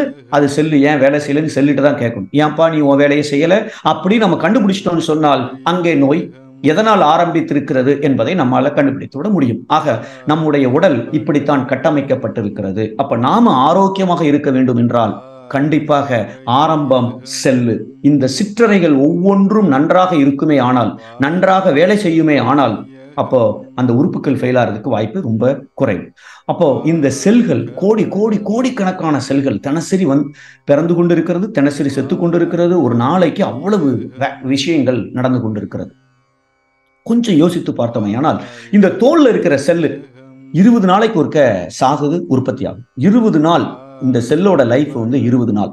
அப்ப என்ன அர்த்தம்? எனக்கு ஒரு தோல் நோய் இருக்குன்னு சொன்னால், இந்த தோல் நோய் 20 நாள்ல இது சாக போகுது. இந்த செல்லு எந்த நோய் இருக்கிறதோ அந்த நோய் 20 நாள் கழிச்சு வேற ஒரு செல்லை உற்பத்தி பண்ண போகுது. ஆனா அது எந்த கண்டிஷன்ல இருக்கோ அதே கண்டிஷன்ல தான் அது இன்னொரு செல்லை உற்பத்தி செய்ய போகுது. ஆனால் இந்த 20 நாள்ல நான் ஏகப்பட்ட முயற்சி எடுத்தேன் என்றால் இந்த செல்லு ஃபெயில் ஆறதை தடுக்கிறது எவ்வளவு முடியுமோ அதை விட அதிகம் எது பாசிபிள் என்றால் புதுசா பிறக்கிற செல்லை உருப்படியா பிறக்க வச்சிடலாம். எப்ப? இந்த 20 நாள் முயற்சி செய்தாலே போதும். இது ஒரு ரஃபா புரிந்து கொள்ளக்கூடிய ஒரு விஷயம். இது ஒரு 100% நாம உண்மையாக எடுத்துக்கொள்ள முடியாது. ஏன்னா பல ஃபேக்டர்ஸ் ஆரோக்கியத்துக்கு இருக்கிறது. மிச்சம் இருக்கிற 10 விஷயங்களை நம்ம பார்க்க போறோம். ஆனால் முக்கியமாக பார்த்தோம் என்றால் ஒவ்வொரு செல்லுக்கும் ஒரு லைஃப் இருக்கு. நாம அடுத்த செல்லு உற்பத்தி ஆகிறதுக்கு முன்னாடியே சரி செய்ய முயற்சி செய்தால் அந்த நோயை விரைவில் குணமாக்கி விடலாம். ஆனா இது தோலுக்கு இருக்கிற செல்லு. இதுல ரொம்ப சிக்கலான விஷயம் எதுன்னு கேட்டால், நரம்புல இருக்கக்கூடிய செல்கள் அதனுடைய ஆயுசு 100 வருஷம் என்று சொல்லுகிறார் மருத்துவ விஞ்ஞானிகள். அதனுடைய ஆயுசு 100 வருஷம் என்றால், இப்ப எனக்கு வயசு 36 என் நரம்புல இருக்கிற பல செல்கள், ஆயிரக்கணக்கான செல்கள் சேதமடைந்து விட்டது, வேலை செய்யல அப்படின்னு சொன்னால், 36 வயசுல என்னுடைய நரம்புல இருக்கிற செல்லு வேலை செய்யல, 136 வயசு வரைக்கும் இதே செல்லு தான். அதுக்கு அந்த செல்லு எப்ப பிறந்ததோ அதுல இருந்து 100 வருஷம் வரைக்கும் நரம்பு வீக்கா தான் இருக்கும். அதனாலதான் இன்னைக்கு நரம்பு சம்பந்தப்பட்ட நோய்கள், மைக்ரேன் ஹெட்டேக்கா இருக்கட்டும், பேரலிசிஸா இருக்கட்டும், அதுக்கு ஒரு 100% குணமாக்கக்கூடிய மருந்துகள் இருக்கிறதா, வழிமுறைகள் இருக்கிறதா அப்படின்னு நம்ம இன்னைக்கு இல்லைன்னு தான் சொல்ல வேண்டியது இருக்கு. அப்ப என்ன காரணம் என்றால், நரம்பில் இருக்கக்கூடிய செல்கள் ஒன்ஸ் அது பாதிப்படைந்து விட்டது என்றால், செயல் குறைபாடு இருக்கிறது என்றால், வாழ்க்கை முழுவதும் அதை வச்சுதான் வண்டியை ஓட்டணும். கார் இருக்கு, கார்ல ஒரு டயர் பஞ்சர் தான், டயரே மாத்த முடியாதுன்னு சொல்லிட்டாங்கன்னா, பஞ்சரான டயரை வச்சுட்டே காரை ஓட்டுறது எவ்வளவு கஷ்டம். அதே போல நரம்பில் இருக்கக்கூடிய செல்கள் பாதிப்படைகிறது என்றால், வாழ்க்கை முழுவதும் அப்படியேதான் அதை வைத்துக் கொண்டுதான் நாம் வாழ வேண்டுமே ஒழிய அதை ரிவர்ஸ் பண்ணி சரி செய்து விட முடியாது என்பது மருத்துவ விஞ்ஞானம் சொல்லக்கூடிய விஷயம். ஆனா மகரிஷி அவர்கள் இதெல்லாம் யோசிச்சு, என்ன ஒரு கருணை, என்ன ஒரு அக்கறை நம்ம மேல. இந்த நரம்பு தான் நம்ம உடல்ல இருக்கக்கூடிய ரொம்ப வீக்கஸ்ட் பாயிண்ட், ஆரோக்கியத்தை கெடுக்கக்கூடியது என்பதை தெரிந்து, நரம்பை ஊக்கப்படுத்துவதற்காகவே நரம்பு ஊக்க பயிற்சி, அக்குப்ரெஷர் பயிற்சி, ஃபுட் ரெஃப்ளெக்ஸாலஜி பயிற்சி, எத்தனை பயிற்சிகளை, மகராசன பயிற்சி, அத்தனை பயிற்சிகளும் நம்முடைய நரம்பு தளர்ச்சி அடைவதை தடுத்து ஊக்கப்படுத்துகிற அளவிலே மகரிஷி அவர்கள் கொடுத்திருக்கிறார்கள் என்றால், நாம இதை எப்படி பயன்படுத்தி நம்ம ஆரோக்கிய குறைபாடு அப்படியும் நமக்கு வருகிறது என்றால், நாம எவ்வளவு இலக்காரமா மகரிஷி கொடுத்திருக்கிற பயிற்சியை பயன்படுத்தி கொண்டிருக்கிறோம் அப்படின்னு தான் அர்த்தம். அப்போ நாம இந்த நரம்பு என்பதை கண்டிப்பாக கேர்ஃபுல்லா நாம அதை வீக் ஆகாம, தளர்ச்சி அடையாம நாம வைத்துக் கொள்வதற்கு தேவையான அத்தனை முயற்சிகளையும் எடுக்கவில்லை என்றால், முதல்ல தெரிகிறது 60 வயசு ஆளு 90 வயசு மாதிரி, 40 வயசு பையன் 60 வயசு ஆள் மாதிரி முதிர்ச்சி, முதுமை ரொம்ப முன்னாடியே நமக்கு வருகிறது. ஏன்? இந்த தோல்ல இருக்கக்கூடிய நரம்புகள் தளர்ச்சி அடைய ஆரம்பித்து விட்டால் சுருங்க ஆரம்பிச்சோம். ரொம்ப சிம்பிள். முதுமை இளமை என்கிறது ஒண்ணுமே இல்லை. தோலுக்கு வரக்கூடிய நரம்புகள் தளர்ச்சி அடைய ஆரம்பித்து விட்டது என்றால் 40 வயசு பையன் 60 வயசு மாதிரி தெரியும். அப்போ அந்த நரம்பு ஊக்க பயிற்சி கொடுத்திருக்கிறார் மகரிஷி அஸ்வினி முத்திரை. ஒரு நாளைக்கு 10 தடவை, 3 பயிற்சி, காலையில சாயங்காலம் 3 பயிற்சி, நைட்ல ஒரு பயிற்சி, 70 தடவை இந்த அஸ்வினி முத்திரை போட்டாலே நரம்பு ஊக்கப்படுகிறது என்றால், இதை கூட செய்ய முடியல அப்படின்னு சொன்னால் நாம நோயிலிருந்து எப்படி முழுமையாக விடுபடுவது? இதுதான் ஒரு டிபிக்கலா ஒவ்வொரு செல்லும் இப்படிதான் இருக்கும். இதுல ஆயிரக்கணக்கான ஒரு செல்லுன்னா ஒரு ஃபேக்டரியில என்ன இருக்கோ, ஒரு நகரத்துல என்ன இருக்கோ, அத்தனையும் ஒவ்வொரு செல்லுக்குள்ளையும் அந்த வேலைகள் நடந்து கொண்டிருக்கிறது. எப்படி ஒரு சிட்டி, ஒரு நகரம்னு எடுத்துக்கிட்டா ஒரு டிரான்ஸ்போர்டேஷனுக்கு ஒரு பஸ் சர்வீஸ் இருக்கு, எலக்ட்ரிசிட்டியை ப்ரொடியூஸ் பண்ணதுக்கு எலக்ட்ரிசிட்டி ஒரு நெட்வொர்க் ஒன்று இருக்கு, ஜாமான்களுக்கு எடுத்துட்டு போய் இன்னொரு இடத்துல கொடுக்கறதுக்கு ஒண்ணு விஷயம். இத மாதிரி அத்தனை விஷயங்களும் ஒரு நகரத்தில் இருப்பது எப்படி இருக்கிறதோ அத்தனையும் இந்த ஒரு சிற்றறைக்குள் இருக்கிறது. இதே மாதிரி கோடி கணக்கான செல்கள் நம்ம உடல்ல வேலை செய்யும். அப்போ நாம நோய் எங்கே ஆரம்பமாகிறது? சிற்றறைகள் ஆரம்பமாகிறது. எப்பொழுது நோய் ஆரம்பமாகிறது? செல்லு தன்னுடைய வேலையை செய்யாட்டி. செல்லு எப்ப தன்னுடைய வேலை செய்யாது? இதுல எது பிரச்சனை ஆனாலும் செல்லு வேலை செய்யாது. ஏதோ ஒண்ணு உள்ள இந்த 1008 விஷயம் இருக்கு.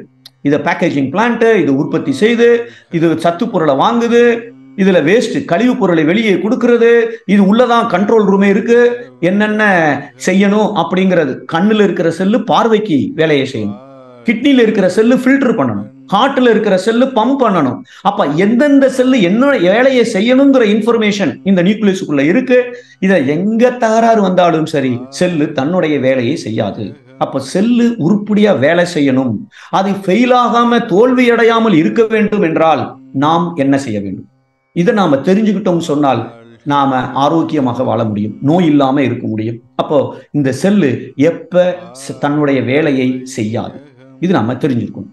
இதை தெரியறதுக்கு முன்னாடி ரொம்ப ஈஸியாக புரிந்து கொள்வதற்காக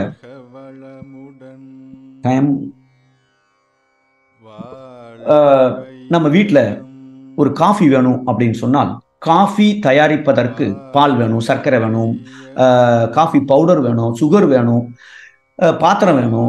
இதெல்லாம் இருந்தாலும் காஃபி போடுறதுக்கு மனைவி இருக்கணும்.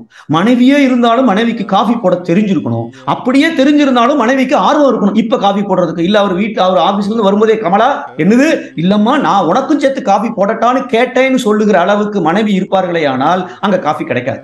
இதுல என்ன விஷயம் அப்படின்னு சொன்னால், காஃபி என்பது அவுட்புட், அது வெளியே வரக்கூடிய ப்ராடக்ட். ஃபைனலா எனக்கு காஃபி வேணும், அதுதான் அவுட்புட்னு சொல்றோம் ஆங்கிலத்துல. அந்த காஃபியை தயாரிப்பதற்கு இத்தனை பொருட்கள் தேவைப்படுகிறது. பால், பவுடரு, ஜீனி, டீ, பாத்திரம், இதெல்லாம் இன்புட் என்று சொல்லுகிறோம். ஆனா தயாரிக்கிற ஆள் இருக்காங்களே, அது இந்த செல்லு தான் தயாரிக்கிறது, ஒய்ஃப். இவங்களுக்கு ஒய்ஃபுக்கு காஃபி போட தெரியுமோ தெரியாதோ, நம்ம உடல்ல இருக்கிற கோடி கோடி கோடிக்கணக்கான செல்கள் அத்தனைக்கும் தான் என்ன செய்ய வேண்டும் என்பதை அது மறப்பதில்லை. அப்படி மறக்கிற ஒரு வியாதி ஒண்ணு இருக்கு. அது 1,00,000 ஒருத்தருக்கு அந்த வியாதி வருது. அப்போ செல்லு தன்னுடைய வேலையை எப்பொழுதும் செய்து கொண்டே இருக்கிறது. அதுக்கு ஒய்ஃபுக்கு ஆர்வம் இருக்கோ இல்லையோ, செல்லுக்கு ஆர்வம் இருக்கிறது. நாம் தூங்கும் பொழுதும் ஒவ்வொரு செல்லும் தன்னுடைய வேலையை செய்து கொண்டிருக்கிறது. கடவுள் எவ்வளவு அற்புதமாக நமக்கு இதை படைத்திருக்கிறார். நாம செய்ய வேண்டியதெல்லாம் என்னன்னா, காஃபி தயாரிக்கிறதுக்கு தேவையான பொருட்களை கொடுத்துட்டோம் சொன்னால் காஃபி ரெடியா இருக்கும். தயாரிக்கிற பொருட்கள், காஃபிக்கு பால், சுகரு, காஃபி பவுடரு அதெல்லாம் இருக்கு. ஆனால் இந்த காஃபிங்கிற இடத்துல தயாரிக்கிறதுக்கு பதிலா செல்லு போட்டோம் அப்படின்னு சொன்னால், இந்த செல்லு தன்னுடைய அவுட்புட் என்ன தயாரிக்கணுமோ, காஃபி மாதிரி எதை தயாரிக்க வேண்டுமோ அதை தயாரிப்பதற்கு தேவையான பொருட்கள், இன்புட் இருந்தது என்றால் செல்லு தன்னுடைய வேலையை செய்துட்டே இருக்கும். செல்லு தன்னுடைய வேலையை செய்யாம இருக்காது, தோல்வி அடையாது. அப்ப செல்லு தன்னுடைய வேலையை செஞ்சா திசுக்கள் செய்யும், திசுக்கள் செஞ்சா உறுப்புகள் செய்யும், உறுப்புகள் செஞ்சா மண்டலம் செய்யும். எப்படி நோய் வரும்? அப்ப நோய் ஆரம்பமாகிற இடம் இந்த இடம் என்றால், செல் என்றால், எப்ப இந்த செல்லு தன்னுடைய வேலையை செய்யாது என்றால் இங்கே குறைபாடு இருக்குமே, ஆனால் செல்லு தன்னுடைய வேலையை செய்யாது. அப்போ இந்த முதல்ல அவுட்புட்னா என்னன்னு பார்த்தோம். காஃபி எப்படி காஃபி என்பது ஒரு அவுட்புட்டோ, அதே போல ஒவ்வொரு செல்லும் ஒன்ன உற்பத்தி செய்கிறது. அதை உயிர் ரசாயனங்கள் என்று மகரிஷி சொல்லுகிறார்கள். உயிர் ரசாயனங்கள், பயோ கெமிக்கல்ஸ். இப்ப கண்ணுல இருக்கிற செல்லு ஒரு ரசாயனத்தை உற்பத்தி செய்ய வேண்டும், செய்தால் பார்வை நல்லா இருக்கும். கண்ணுல இருக்கிற செல்லு அந்த ரசாயனத்தை உற்பத்தி செய்வதில் எப்ப குறைபாடு வருகிறதோ அப்ப கண்ணு தெரியாது, பார்வை குறைபாடு வருகிறது. இல்ல கண்ணுல வீக்கம் வருகிறது, இல்ல தண்ணீராக கொட்டுகிறது, இல்ல அங்க ஒரு கழிவு தேக்கம் ஒன்று நமக்கு கண்ணு பார்வையே தெரியாத அளவுக்கு வெளியே தெரிகிறது. அப்போ கண்ணுல இருக்கிற செல்லு ஒரு ரசாயனத்தை உற்பத்தி செய்தால் மட்டுமே கண் பார்வை தெரிகிறது. இதயத்துல இருக்கிற செல்லு அது ஒரு ரசாயனத்தை உற்பத்தி செய்தால் மட்டுமே அங்க பம்பிங் நடந்து கொண்டிருக்கும். அப்போ அவுட்புட் என்பது உயிர் ரசாயனங்கள். இந்த ஒவ்வொரு செல்லும் தன்னுடைய வேலையை செய்யணும்னா அதுக்கு கொஞ்சம் இன்புட் தேவைப்படுகிறது. என்னென்ன இன்புட் அப்படின்னு பார்த்தோம் அப்படின்னு சொன்னால், ரத்த ஓட்டம், வெப்ப ஓட்டம், காற்றோட்டம். எப்படி காஃபி போடுறதுக்கு தீ வேணுமோ அதே போல இந்த செல்லு வேலை செய்யறதுக்கு காந்த ஓட்டம், ஜீவ காந்த ஓட்டம், அதற்கு அஸ்திவாரமாக இருக்கக்கூடிய உயிர் ஓட்டம். உயிர் இல்லைன்னா காந்தம் இல்லை. அப்போ உயிரோட்டமும் காந்த ஓட்டமும் எல்லா செல்களுக்கும் கிடைத்தால் மட்டுமே செல்லு தன்னுடைய வேலையை செய்யும். ஆனா எதை வச்சு தன்னுடைய வேலை செய்ய முடியும்? காற்றோட்டம், வெப்ப ஓட்டம், ரத்த ஓட்டம். ரத்தத்துல இருக்கிற சத்து பொருள்கள் எல்லாம் எடுத்துக்கொள்ள வேண்டும். அந்த சத்து பொருளை எடுத்துக்கொண்டு செல்லு தன்னுடைய வேலையை செய்வதற்கு ஆக்சிஜன் தேவைப்படுகிறது. அங்க ஒரு டெம்பரேச்சர் இருந்தா தான் அந்த வேலையை அது செய்யும். காஃபி போடுறதுக்குன்னா தீயில எத்தனை டிகிரி அந்த தீ எரிஞ்சா மட்டுமே காஃபி எப்படி போட முடியுமோ அதே போல ஒவ்வொரு செல்லும் தன்னுடைய வேலையை செய்வதற்கு ஒரு டெம்பரேச்சர், அது வெப்பநிலை, அது அங்கே நமக்கு தேவைப்படுகிறது. இப்போ இதைத்தான் இன்புட்னு சொல்றோம். இது ரத்த ஓட்டம், இது காற்று ஓட்டம், இது வெப்ப ஓட்டம். இந்த வெப்பம் உடல் முழுவதும் ஒரு டெம்பரேச்சர் மெயின்டைன் ஆகிட்டு இருக்கு. அது கொஞ்சம் ஒரு சின்ன பசங்களுக்கு கொஞ்சம் வித்தியாசமா இருக்கும். நம்ம பெரிய ஆட்களுக்கே டெம்பரேச்சர் இப்ப இந்த இடத்துல கொஞ்சம் அதிகம், வயிற்றுக்கிட்ட எப்பொழுதுமே கொஞ்சம் டெம்பரேச்சர் ஜாஸ்தியா இருக்கும். அதை மானிட்டர்லாம் பண்றாங்க. இந்த ஓட்டம் சீராக இருக்குமே ஆனால் செல்லு இதில் இந்த 3ல இருந்து எது வேணுமோ அதை எடுத்துக்கொண்டு செல்லு தன்னுடைய வேலையை செய்து விடுகிறது. அப்ப அவுட்புட் என்பது உயிர் ரசாயனங்கள். இது மருத்துவ விஞ்ஞானம் சொல்லுது. நம்ம உடல் 100% ரசாயனங்களால் ஆனது. எத்தனை சதவீதம் எத்தனை ரசாயனங்கள் என்பது இந்த படம் காண்பிக்கிறது. 16% புரோட்டீனால் ஆனது, 62% வாட்டரால் ஆனது. இது என்னென்ன தனிமங்கள் எவ்வளவு தூரத்திற்கு இந்த உடல் ரசாயனங்களால் கட்டப்பட்டிருக்கிறது, இயங்கிக் கொண்டிருக்கிறது, இயக்கப்பட்டு கொண்டிருக்கிறது என்பதை இந்த படம் நமக்கு காண்பிக்கிறது. ஆக ஒவ்வொரு செல்லும் தாம் உற்பத்தி செய்ய வேண்டிய அந்த ரசாயனத்தில் குறைபாடு இருக்குமே ஆனால் நோய் ஆரம்பம் ஆகிறது. இதை நம்ம மறந்துடக்கூடாது.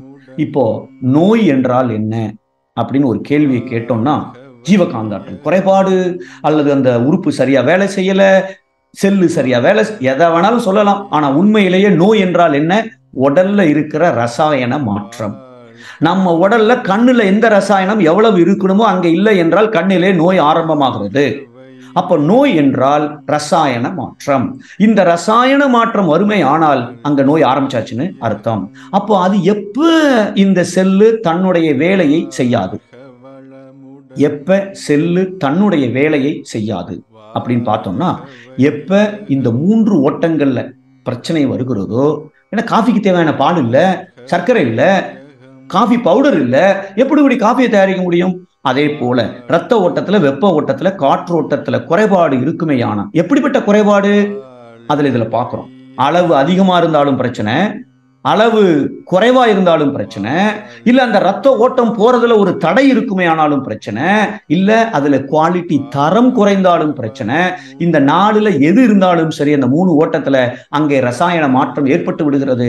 காரணம், செல்லு தன்னுடைய வேலையை செய்ய முடிவதில்லை. அப்ப நம்ம ஆரோக்கியமாக இருக்க வேண்டும் என்றால், ஒவ்வொரு செல்லும் அதனுடைய ரசாயனத்தை உற்பத்தி செய்ய வேண்டும் என்றால், ரத்த ஓட்டம், வெப்ப ஓட்டம், காற்று ஓட்டம், இந்த 3 சரியில்லைனாலேயே ஜீவகாந்த ஓட்டம், உயிர் ஓட்டம் பிரச்சனை பண்ண ஆரம்பிச்சிடும். அதாவது சரி செய்ய முயற்சி செய்யும். ஆக இந்த 5 ஓட்டங்களும் சீராக இல்லை என்றால் செல் தன்னுடைய வேலையை செய்யாது. இந்த 5 ஓட்டங்களும் அதிகமா இருந்தாலும் பிரச்சனை, குறைவா இருந்தாலும் பிரச்சனை, திசை மாறி போனாலும் பிரச்சனை, தரத்துல மாறுபட்டாலும் பிரச்சனை. இந்த 4ல எந்த வகையிலே பிரச்சனை இருந்தாலும் சரி, அங்கே செல் தன்னுடைய வேலையை செய்வதில்லை. ரசாயனத்தில் மாற்றம் ஏற்படுகிறது, நோய் ஆரம்பமாகிறது. ஆனா ரசாயனம் ஆரம்பிச்ச உடனே நமக்கு தெரியுமா? தெரியவே தெரியாது. அப்போ ஒரு சிறுநீரகம் இருக்கிறது என்றால் முதல்ல ஒரு 10 செல்லு தான் வேலையை செய்யாது இந்த ஓட்ட குறைபாட்டுனால. அப்புறம் ஒரு நாள், ஒரு மாசம் கழிச்சு 1000 ஆகும், 10,000 ஆகும். அப்ப அந்த ஒட்டுமொத்தமா அந்த ரசாயனம் ஆகும்போது ஃபில்டர்ல ப்ராப்ளம் வரும். சிறுநீர்ல புரோட்டீன் வந்துடுச்சு, என்ன காரணம்? இப்ப அடுத்தால செக் பண்ணணும். சிறுநீர்ல புரோட்டீன் வருகிறது என்றால் அங்க நோய் ஆரம்பமாகி விட்டதுன்னு நம்ம புரிஞ்சுக்கிறோம் அங்க. ஆனா உண்மையிலேயே நோய் ஆரம்பமானது முதல் செல் எப்ப ஃபெயில் ஆச்சோ அப்பொழுதே நோய் ஆரம்பமாகி விட்டது. நம்ம கண்ணுக்கு தெரிந்தது 60%, 50%, 70% உறுப்பை பாதிப்படையும் பொழுதுதான் நமக்கு தெரிய வருகிறது. சோ அப்போ நோய் என்றால் என்ன? ரசாயன மாற்றம். எங்கே ஆரம்பமாகிறது? சிற்றறைகளில் ஆரம்பமாகிறது. எப்பொழுது ஆரம்பமாகிறது? எப்ப செல்லு தன்னுடைய வேலையை செய்யலையோ அப்ப நோய் ஆரம்பமாகிறது. ஏன் செல் தன்னுடைய வேலையை செய்யல? இந்த 5 ஓட்டத்துல ஏதோ ஒரு குறைபாடு இருக்கிறது, அதனால் செல்லு தன்னுடைய வேலையை செய்யவில்லை, அங்கே நோய் ஆரம்பமாயிருக்கிறது. இப்போ செல்லு தன்னுடைய வேலையை செய்யாமல் அது செய்ய வேண்டும் என்றால் நான் என்ன செய்ய வேண்டும்? செல்லு ஃபெயிலே ஆகக்கூடாது. அப்படின்னா நான் என்ன செய்யணும்? காஃபி தயாரிக்கிறதுக்கு தேவையான பொருள் சூப்பரா இருக்கும். பால் இருக்கணும், காஃபி பவுடர் இருக்கணும், சர்க்கரை இருக்கணும். இருந்தா காஃபி தயாராகும். இந்த 3 பொருளும் சரியில்லை என்றால் பிரச்சனை. இந்த 3 பொருள் எது? ரத்த ஓட்டம், காற்று ஓட்டம், வெப்ப ஓட்டம். அப்ப நம்ம உடலுக்கு தேவையான ரத்தம் நல்லா இருக்கணும். அந்த ரத்தத்தினுடைய தரம் முக்கியம். ரத்தத்துல வைட்டமின் ஏ இல்ல, கால்சியம் இல்ல எது இல்லையோ அங்க செல்லு தனக்கு தேவையான பொருளை எடுத்து காஃபியை தயாரிக்க முடியாது. அப்ப ரத்தத்தோட தரம் முக்கியம், ரத்தத்தோட அளவு முக்கியம், ரத்தத்தோடைய அந்த ஓட்டம். அதனாலதான் நம்ம என்ன செய்யறோம்? ரத்த ஓட்டம் என்று மகரிஷி குறிப்பிட்டிருக்கிறார்கள். ரத்தம் உடல் முழுவதும் ஓடிக்கொண்டிருக்கிறது. உடல் முழுவதும் ஓடுற ஓட்டம் சுண்டு விரலுக்கு மட்டும் வரல. ரத்த ஓட்டமோ, காற்று ஓட்டமோ, வெப்ப ஓட்டமோ, எந்த ஒரு ஓட்டம் வராட்டாலும் சரிதான். இந்த கை விரல் எனக்கு மறத்து போயிடும். அதுல என்ன நடக்குன்னு எனக்கு தெரியாது. கத்தியை வச்சு வெட்டினாலும் எனக்கு உணர்வே இருக்காது. ஏனென்றால் இந்த ஓட்டம் இங்க இல்லாத பொழுது அங்கே அந்த செயல்பாடு, அங்க அந்த செல்கள் தன்னுடைய வேலையை செய்யவில்லை, அங்கே ஒரு பிரச்சனை இருக்கிறது என்று அர்த்தம். ஆக இந்த 5 ஓட்டங்களும் சீராக இயங்க வேண்டும். முதல்ல ரத்தத்துல குறைபாடு இருக்கக்கூடாது, அது ரொம்ப முக்கியம். அதை நம்ம அடுத்தால பார்க்க போறோம். ஆனால் அந்த ரத்தத்துல எல்லாம் நல்லா இருந்தால் கூட எல்லா செல்களுக்கும் இந்த ஓட்டம் சேர வேண்டும். அதற்கு என்ன செய்ய வேண்டும்? அதற்காகவே வடிவமைக்கப்பட்டிருக்கிறது மகரிஷி அவர்கள் நமக்கு கொடுத்திருக்கிற எளிய முறை உடற்பயிற்சி. ஒவ்வொரு உடற்பயிற்சி, கைப்பயிற்சியை மட்டும் நான் செய்யும் பொழுது இந்த கைக்கு அத்தனை ஓட்டங்களும் சீராக இயங்குகிறது. இப்ப நான் இப்படியே உட்காந்து 24 மணி நேரத்துல 16 மணி நேரம் கை இப்படிதான் உட்காந்து வேலை செய்யுதுன்னா கை கீழே தான் தொங்க விட்டுருக்கும். நான் இப்படி உட்காந்து வேலை செய்யல. அப்ப என்ன ஆகும்? கை கீழேயே இருக்கும் பொழுது இந்த இடத்துல ரத்த ஓட்டம் குறைவாக இருக்கும். காற்று ஓட்டம், வெப்ப ஓட்டம் ரொம்ப ஜாஸ்தியா இருக்கும். ஆனா விரல்ல ரத்த ஓட்டம் ஜாஸ்தியா இருக்கும், ஆனா காற்று ஓட்டமும் வெப்ப ஓட்டமும் கம்மியா இருக்கும். அப்ப இங்க ஒரு பேலன்ஸ் தவறிது, பேலன்ஸ் ஆயிருது. பேலன்ஸ் ஆகல. ரத்த ஓட்டம் ஜாஸ்தியா இருக்கு, காற்றோட்டம் குறைவா இருக்கு. இங்க காற்றோட்டம் ஜாஸ்தியா இருக்கு, ரத்த ஓட்டம் குறைவா இருக்கு. கண்டிப்பாக ஒரு ஏஜ்ல நமக்கு கை வந்து மரத்து போறது, இல்ல ஒரு பேனாவை பிடிச்சா நடுங்கிறது, இல்ல ஃப்ரோசன் ஷோல்டர் வர்றது, கை சம்பந்தப்பட்ட பிரச்சனைகள் வர ஆரம்பிக்கும். அப்ப இதை சரி செய்வதற்கு மகரிஷி அவர்கள் கொடுத்திருக்கிற இந்த 7 பயிற்சிகள், கைப்பயிற்சி மட்டும் நம்ம சரி செய்துட்டோம் சொன்னால், அன்னன்னைக்கு சாப்பிட்ட பாத்திரத்தை கழுவுற மாதிரி அன்னன்னைக்கு இந்த செல்களுக்கு ஏற்பட்டு இருக்கிற அந்த சமன்பாடு இல்லாத ஒரு நிலையை நாம சமன் செய்து விடுகிறோம். எப்படி கூடிய அந்த செல்லு வேலை செய்யாம போகும்? கண்டிப்பாக அந்த வேலை செய்ய ஆரம்பித்து விடுகிறது. ஒவ்வொரு உறுப்புல இருக்கிற செல்களும் தன்னுடைய வேலையை செய்ய ஆரம்பித்து விடுகிறது. அப்போ நாம இந்த உடற்பயிற்சியை செய்யும் பொழுது இந்த 5 ஓட்டங்களையும் நம்மால் சீராக வைத்துக் கொள்ள முடியும். சோ இன்றைய உரையை நாம இதோடு முடித்துக் கொள்ளலாம். இதற்கு அப்புறம் இருக்கிற மற்ற விஷயங்களை அடுத்த பகுதியில நாம பார்க்கலாம். ஆல்ரெடி டைம் 9:20 ஆயிடுச்சு. சோ வாழ்க வளமுடன். வாய்ப்பளித்த நல்ல உள்ளங்களுக்கு நன்றி. வாழ்க வளமுடன், வாழ்க வளமுடன். தற்பொழுது ஐயா அவர்கள் நம்முடைய கேள்விகளுக்கு சிறப்பாக பதிலினை அளிக்கின்றார்கள். கேள்வி கேட்க விரும்பும் அன்பர்கள் தங்களுடைய கைபேசியை தாங்களே அன்மியூட் செய்து கொண்டு கேள்விகளை மட்டும் சுருக்கமாக கேட்கும் போது அது மற்றவர்களுக்கும் பயனுள்ளதாக இருக்கும் என்பதால் கேள்விகளை சுருக்கமாக கேட்குமாறு அன்போடு கேட்டுக்கொள்கிறோம். முதலாவதாக பவுன் ஸ்ரீனிவாசன் ஐயா அவர்கள். வாழ்க வளமுடன் ஐயா. ஐயா வாழ்க வளமுடன் ஐயா. வாழ்க வளமுடன், வாழ்க வளமுடன். ஐயா எனக்கு 2 கேள்வி இருக்குதுங்க. அதாவது எனக்கு கொஞ்சம் தொப்பை வந்து அந்த பெல்லி இருக்கிற மாதிரி இருக்குது. அதாவது பாத்தீங்கன்னா, அதாவது ஒரு 4 இன்ச்சுக்கு வந்து வெளில இருக்கிற மாதிரி இருக்கு. நான் என்ன பண்றேன்னா, மூச்சை வந்து இழுத்து அந்த தொப்பையை மறைக்கிறதுக்காண்டி எப்பயுமே அப்படியே மூச்சு இழுத்தே பிடிச்சிருக்கிற மாதிரி ஒரு ஃபீல் வருதுங்கய்யா. அது பயிற்சி, உடல் பயிற்சி இதெல்லாம் பண்ணிக்கிட்டு இருக்கிறேன். அதாவது 176 சென்டிமீட்டர் வந்து ஹைட் இருக்குது. வெயிட் வந்து பாத்தீங்கன்னா 80 கிலோ இருக்குது. இது வந்து பெல்லி, அது மூச்சு இழுத்து பிடிச்சிட்டு இருக்கிறது ஏதாவது ப்ராப்ளம் வருங்களா? இப்போ இன்னும் ஃபர்தரா உடம்பு குறைக்கிறதுக்கு வந்து ஏதாவது இந்த சித்த மருத்துவத்துல ஏதாவது கஷாயம் அது மாதிரி குடிக்கிறதுக்கு ஏதாவது இருக்குதுங்களா? அது ஒண்ணு கேள்வி இருக்குதுங்க ஐயா. அடுத்தது வந்து நீங்க இயற்கையின் பேராற்றல்னு ஒரு இது வந்து சொல்லியிருப்பீங்க. நான் அந்த சாட் பாக்ஸ்ல சென்ட் பண்ணிருக்கேன். அந்த இதுல வந்து அருள்வான் அப்படின்ட்டு லாஸ்ட்ல அந்த ஒரு இது வருங்களையா? அதை எப்படிங்க அருள்வான்னா, இப்ப நம்ம வாழ்க்கையில வராங்க, திடீர்னு மரணம் ஆயிடுறாங்க, இல்ல நம்ம வாழ்க்கையில வராங்க, திடீர்னு வந்து அவங்க மாறிடுறாங்க, அதை எல்லாத்தையும் ஏத்துக்கணும் அப்படின்ற இதுல வந்து எடுத்துக்கிறதா? அந்த அருள்வான்றதுக்கு வந்து கொஞ்சம் எலாபரேட் பண்ணி சொன்னீங்கன்னா. வாழ்க வளமுடன். 2 கேள்வி கேட்டிருக்கீங்க. ஒண்ணு வந்து ஃபர்ஸ்ட், மூச்சை இழுத்துட்டு தொப்பை வெளியில தெரியாத மாதிரி இருக்கேன் அப்படின்னு சொல்றீங்க. கண்டிப்பாக நாட் குட், தப்புது. நீங்க வந்து மூச்சு நார்மலாக உள்ள போயிட்டு வரணும். நாம அதை வந்து பயிற்சி செய்யும் பொழுதே மகரிஷி அவர்கள் அதை நிறுத்தி வைக்கக்கூடாது என்ற அளவில் தான் நமக்கு மகரிஷி பயிற்சியை கொடுத்துருப்பாங்க. முக்கால்வாசி பயிற்சிகள்ல நார்மலாக அது உள்ள போயிட்டு வரணும். ஸோ அதுதான் நாம செய்யறோம். ஸோ அதனால கண்டிப்பாக நீங்க அது தெரியக்கூடாது என்பதற்காக நாம அந்த மாதிரி செய்யறது நாட் குட். ஸோ அதனால முதல்ல அதை விட்டுருங்க. ஆனால் எடையை குறைப்பதற்கு நம்முடைய பயிற்சி பெருசாலாம் உதவி செய்யாது. அது நம்மள்ட்ட ஏற்கனவே அங்க எக்ஸ்ட்ராவா இருக்கிற ஃபேட், எந்த இடத்துல நமக்கு சதை ஜாஸ்தியா இருக்கோ அதை குறைப்பதற்குன்னே சில பயிற்சிகள் இருக்குது, ஏரோபிக் எக்ஸசைஸ்ல இருக்கு. ஸோ நீங்க அந்த பயிற்சியை செய்யணும். 1. 2, உணவுல வந்து நிறைய கார்போஹைட்ரேட் எடுக்காம புரோட்டீன் உணவுகள் நிறைய எடுக்கணும், அளவை குறைக்கணும், கொஞ்சம் எக்ஸசைஸு, வாக்கிங்கு இதெல்லாம் நம்ம செய்யணும். சதையை கரைக்கிறதுக்கு ஒரு மருந்து இருக்கா அப்படின்னு கேட்டீங்கன்னா, ஐ எம் சோ சாரி, எனக்கு தெரியாது. அது நீங்க டாக்டர்கிட்ட கேட்டு பாருங்க. கொஞ்சம் ப்ராக்டிக்கலா யோசிச்சு பார்ப்போமே, எப்படி போய் ஒரு கஷாயத்தை குடிச்சா என் வெயிட் குறையும்?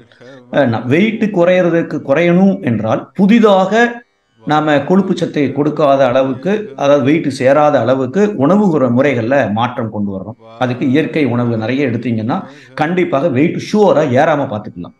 இருக்கிற சதையை கரைக்கணும் அப்படின்னு சொன்னால் அந்த கலோரிஸை கரைப்பதற்கு நம்ம கொஞ்சம் அடிக்கடி இல்லை, தினசரி ஒரு கொஞ்சம் கடுமையான சில பயிற்சிகளை செய்தீங்கன்னா கண்டிப்பாக அந்த வெயிட்டை குறைக்க முடியும். ஸோ நம்ம பயிற்சிகளை மட்டும் நான் செய்வதனால் என்னுடைய எடை குறைந்து விடுமா அப்படின்னு சொன்னால் இன்னும் அதுல பல விஷயங்கள் இருக்கு. ஸோ அதனால கண்டிப்பாக நீங்க அதைத்தான் பின்பற்ற வேண்டும். மூச்சை இருக்கிறத நீங்க விட்டுருங்க, மூச்சை நார்மலா வைங்க. அது நாட் குட். 1. 2வது கேள்விக்கு வரும். அந்த கவிதையில அருள்வான் என்றால் என்ன? இயற்கை என்ற பேராட்டக்காரனுக்கு நம்ம ஜீவன்கள் எல்லாம் எடுத்தாடும் பகடை காய்கள், இடம் பெயர்த்து வைப்பான், பீத்து எறிவான், அருள்வான். இதை பிழை என்று சொல்ல பிறந்தோர் யார் இப்பேருலகில் அப்படிங்கிற மாதிரி அந்த கவிதை வந்திருக்கும். இதுல அருள்வான் அப்படின்னா என்ன அர்த்தம்?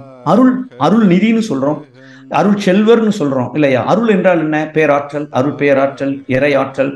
அப்ப அருள்வான் என்றால் இயற்கை என்ற பேராட்டக்காரனுக்கு நாமெல்லாம் எடுத்தாடும் பகடைக்காய்கள். என்ன அர்த்தம்? தூக்கி வீசுவான், போடுவான், அதுல என்ன வருதோ அதுதான். இதெல்லாம் செய்வான். எதற்காக செய்வான்? அருள்றதுக்காக. நாம எதையோ ஒன்று மாற்ற வேண்டியது இருக்கிறது. தங்கத்தை தீயில வச்சு புடம் போட்டா தான் நகை பண்ண முடியும். எனக்கு நகை வரணும், ஆனா நான் அதுல எந்தவித டேமேஜும் பண்ண மாட்டேன் அப்படின்னா தங்கம் தங்கமா தான் இருக்குமே ஒழிய ஒரு நகையாக ஆபரணமாக வரவே முடியாது. எப்படி இது உண்மையோ அதே போல நம்மளை கொஞ்சம் பிச்சு எரிஞ்சு அதெல்லாம் அங்கங்க பீஸ் ஆக்கி கொஞ்சம் பிரச்சனையை கொடுத்தா தான் கொஞ்சம் அறிவு வேலை செய்யும். அப்பதான் ஆஹா, காலையில 4 மணிக்கு எந்திரிக்கணுமே, நான் 7 மணிக்கு எந்திரிக்கிறேனே, 2 நாள் ஹாஸ்பிட்டல் போய் உட்காந்துட்டோம் அப்படின்னா அப்போ நாம சில செயல்களை மாற்ற ஆரம்பிச்சிடுவோம். எதை சாப்பிடக்கூடாதோ அதை சாப்பிடவே மாட்டோம். எப்ப பிரச்சனைன்னு வந்த அப்புறம். சோ இந்த முதல் 3 லைன் அதை சொல்லுது. அருள்வான் என்றால் இந்த அத்தனை பிரச்சனைகளும் நம்மை சிதைக்க வந்ததை அல்ல, செதுக்க வந்தவை. நாம கொஞ்சம் செதுக்கிற அளவுக்கு நம்மை மாற்றிக்கொண்டால் சிக்கல் அங்கேயே நின்று விடுகிறது. இறை அருள் நமக்கு கிடைக்க ஆரம்பிக்கிறது. அப்ப வாழ்க்கை எதிர்காலத்துல ஆனந்தமாக மாற ஆரம்பிக்கிறது. அருள்வான் என்றால் நல்லது நடக்க இருக்கிறது. அந்த நல்லதை கொடுப்பதற்காக இறைநிலை நமக்கு சிக்கலை கொடுத்து நம்மை மாற்ற முயற்சிக்கிற கருணையான செயல்களே நமக்கு வருகிற சிக்கல். இதை கொஞ்சம் புரிஞ்சுக்கிட்டோம் அப்படின்னு சொன்னால் அந்த அருள் நமக்கு கிடைக்க ஆரம்பிச்சிடும். நன்றி, வாழ்க வளமுடன். நன்றிங்க, நான் முயற்சி பண்றேன். வாக்கிங் அதெல்லாம் சூப்பர். வாழ்க வளமுடன். வாழ்க வளமுடன் ஐயா. நன்றிகள் ஐயா. அடுத்ததாக சாந்தி சுந்தரம் அம்மா அவர்கள். வாழ்க வளமுடன் அம்மா. வாய்ப்புக்கு நன்றிம்மா. வாழ்க வளமுடன் ஐயா. முத்து ஐயா, வாழ்க வளமுடன் ஐயா. வாழ்க வளமுடன்மா. வாழ்க வளமுடன். பெரியகுளத்துல இருந்து பேராசிரியர் சாந்தி சுந்தரம் பேசுறேங்க. ரொம்ப அற்புதமான சிந்தனை ஐயா. எனக்கு ஏதோ சொல்லணும் போல இருக்கு, உங்களுக்கு சொல்றேங்கய்யா. உண்மையிலேயே வேதாத்திரிய விருதுகளின் சார்பாக தங்களுக்கு நான் டாக்டரேட் பட்டம் கொடுக்கணும்னு நினைக்கிறேங்கய்யா.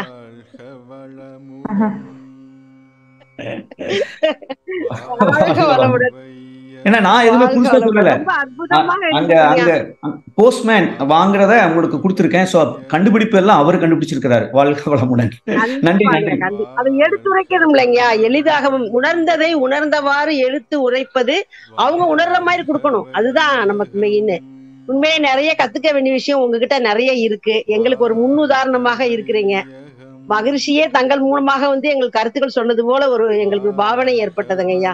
ரொம்ப அற்புதம் ஐயா. சொன்னீங்க ஒரு 60% வர்ற வரைக்கும் நமக்கு தெரியாது அப்படின்னு சொன்னீங்க. ஆனா பொதுவா டாக்டர்லாம் என்ன சொல்றாங்க, மூளைக்கு மட்டும் முழுசாவே தெரியாது. 100% வர வரைக்குமே மூளையோட செயல்பாடுகள்ல ஏதாவது குறைபாடு இருந்தா நமக்கு தெரியாதுன்னு சொல்றாங்க. அதை பற்றிய தங்களுடைய விளக்கம் என்னங்கய்யா? சூப்பர். நீங்க பார்ட் 2 இதனுடைய அடுத்த பகுதியில இந்த மூளையோட செயல்பாடுகளை எப்படி ஆரம்பத்திலேயே கண்டுபிடிப்பது அப்படின்னு ஒரு பகுதி இருக்கு, ஒரு ஸ்லைடு இருக்கு. ஸோ நீங்க கொஞ்சம் வெயிட் பண்ணுங்க. அடுத்த பகுதியில அதாவது நம்மளுடைய உறக்கத்திற்கும் மூளையோட செயல்திறமையின் குறைபாட்டிற்கும் நெருங்கிய சம்பந்தம் இருக்குன்னு நிறைய ஆராய்ச்சிகள் சொல்லுகின்றன. அதை யாரு மிஸ் பண்றாங்களோ அவங்க தான். இப்போ நான் இந்த கடந்த இந்த கொரோனா காலகட்டத்துக்கு அப்புறம் காலேஜ் போல +2 படிக்கிற பொண்ணு அந்த நிறைய பிரச்சனைகள், அதுல மூளையோட செயல்திறமை எவ்வளவு குறைந்திருக்கிறது என்று நான் கேட்ட முதல் கேள்வியே அவங்க ஆமா, எத்தனை வருஷமா? 3.5 வருஷமா? அப்போ நாம கண்டிப்பாக மூளை எப்ப தன்னுடைய செயல்திறமை குறைய ஆரம்பிக்கிறதோ அதற்கு அடிப்படை காரணம் மூளையில இருக்கக்கூடிய செல்கள் தன்னுடைய செயலை இழப்பது. அங்க நியூரான் அப்படின்னு ஒரு நெட்வொர்க் இருக்கு. எப்படி ஒரு பாயை வளவளையா வச்சு பின்றோமோ அதே போல மூளை பூரா அந்த நியூரானால பின்னப்பட்டிருக்கிறது. அப்படி பின்னப்பட்டிருக்கிற அந்த வளையல எப்ப போய் நச்சுப்பொருள் உட்காருதோ, ஜாம் ஆகுதோ டிராபிக், அங்க செயல்பாடு குறைய ஆரம்பித்திருக்கிறது. ஸோ கண்டிப்பாக இதை ஆரம்பத்திலே கண்டுபிடித்து விட முடியும். கொஞ்சம் வெயிட் பண்ணீங்கன்னா பார்ட் 2ல அதுக்கு இன்னும் கொஞ்சம் தெளிவான விளக்கங்கள் இருக்கிறது. நன்றி. ஒரே ஒரு விஷயம் சொல்லிடுறேங்கய்யா. இப்ப சற்று முன்பு ஒரு அன்பர் கேட்டாங்க இல்லையா, அந்த பெல்லிக்காக நான் என்னுடைய கிளாஸ்ல வர்றவங்களுக்கு சொன்னீங்க சர்வாங்காசனம் பண்ணினால் நல்லா குறைய ஆரம்பிக்குதுங்கய்யா. நம்ம நீங்க சொன்ன இன்டேக் மாதிரி எடுத்துக்கிட்டோம்னா தானியங்களை எடுத்துக்கிறப்ப, இரண்டாவதாக மல்லாந்த நிலையில் நம்ம மகராசனம் பண்றோம் பார்த்தீங்களா, ஃபர்ஸ்ட் பார்ட் நம்ம இது பண்றோம்ல, நம்ம காயக்கல்ப பயிற்சி படிச்சு பண்ணி முடிச்ச உடனே மெதுவாக தலையை மேலே உயர்த்தி நம்ம பெருவிரலை பார்க்க ஆரம்பிக்கிறோம். ஃபர்ஸ்ட் பெருவிரல் தெரியலன்னாருங்க. ஒரு 3 மாதம் கழிச்சு கொஞ்சமா பெருவிரல் 2 பெருவிரலும் தெரிஞ்சது. கொஞ்சம் எக்கி அப்படி பண்ணும்போது வெள்ளி குறையறதுக்கு வாய்ப்பு இருக்குங்கய்யா. இதை நான் கிளாஸ்ல சொல்லி கொடுத்துட்டு இருக்கேங்க. இதை மக்களுக்கு தெரியப்படுத்தணுங்கிறதுக்காக பதிவு பண்றேங்க. ரொம்ப நன்றிங்க. ரொம்ப நன்றி. தேங்க்யூ. வாழ்க வளமுடன். தேங்க்யூ ஐயா. உங்களை அர்ப்பணித்ததற்கு இந்த சாந்தி சுந்தரம் அன்பான சகோதரியின் வாழ்த்துக்கள்ங்கய்யா. ரொம்ப சந்தோஷம். வாழ்க வளமுடன். நன்றி. வாழ்க வளமுடன் அம்மா. நன்றிகள் அம்மா. அடுத்ததாக மணிமேகலை அம்மா அவர்கள். வாழ்க வளமுடன் அம்மா. வாழ்க வளமுடன் ஐயா. ஐயா, என்னுடைய தோழி ஒருத்தவங்களுக்கு 45 வயசு ஆகுதுங்க ஐயா. அவங்க ஒரு 2 வருஷமா இந்த செல்போன் யூஸ் பண்ண முடியாம கொஞ்சம் கஷ்டப்படுறாங்க. ஆனா அதனோட பயன்பாடு குறைச்சிட்டாங்க. என்னன்னா, போன் பேசுனா உடனே காது வலிக்குது, காதை சுத்தி இருக்கக்கூடிய அந்த தலைப்பகுதியெல்லாம் கூட குத்துதுன்னு சொல்றாங்க. இது ஏன்ட்டு போய் பார்த்ததுல காதெல்லாம் ஒண்ணும் இல்ல, நல்லா இருக்குன்னு சொல்லிட்டாங்க. ஆனா இவங்களுக்கே தெரியுது அந்த போன் யூஸ் பண்ணா உடனே காது வலி வந்துடுது. சரி, இப்ப கொஞ்ச நாளா கண்ணும் கொஞ்சம் மங்கலாகுதுன்னு சொல்றாங்க. ஆனா அவங்க பையன் ஃபாரின்ல வேலைக்காக போயிருக்காரு. அதனால பையன்கிட்ட மினிமம் பேசுறதுக்கு கூட இப்ப என்னால முடியல அப்படின்னு சொல்றாங்க.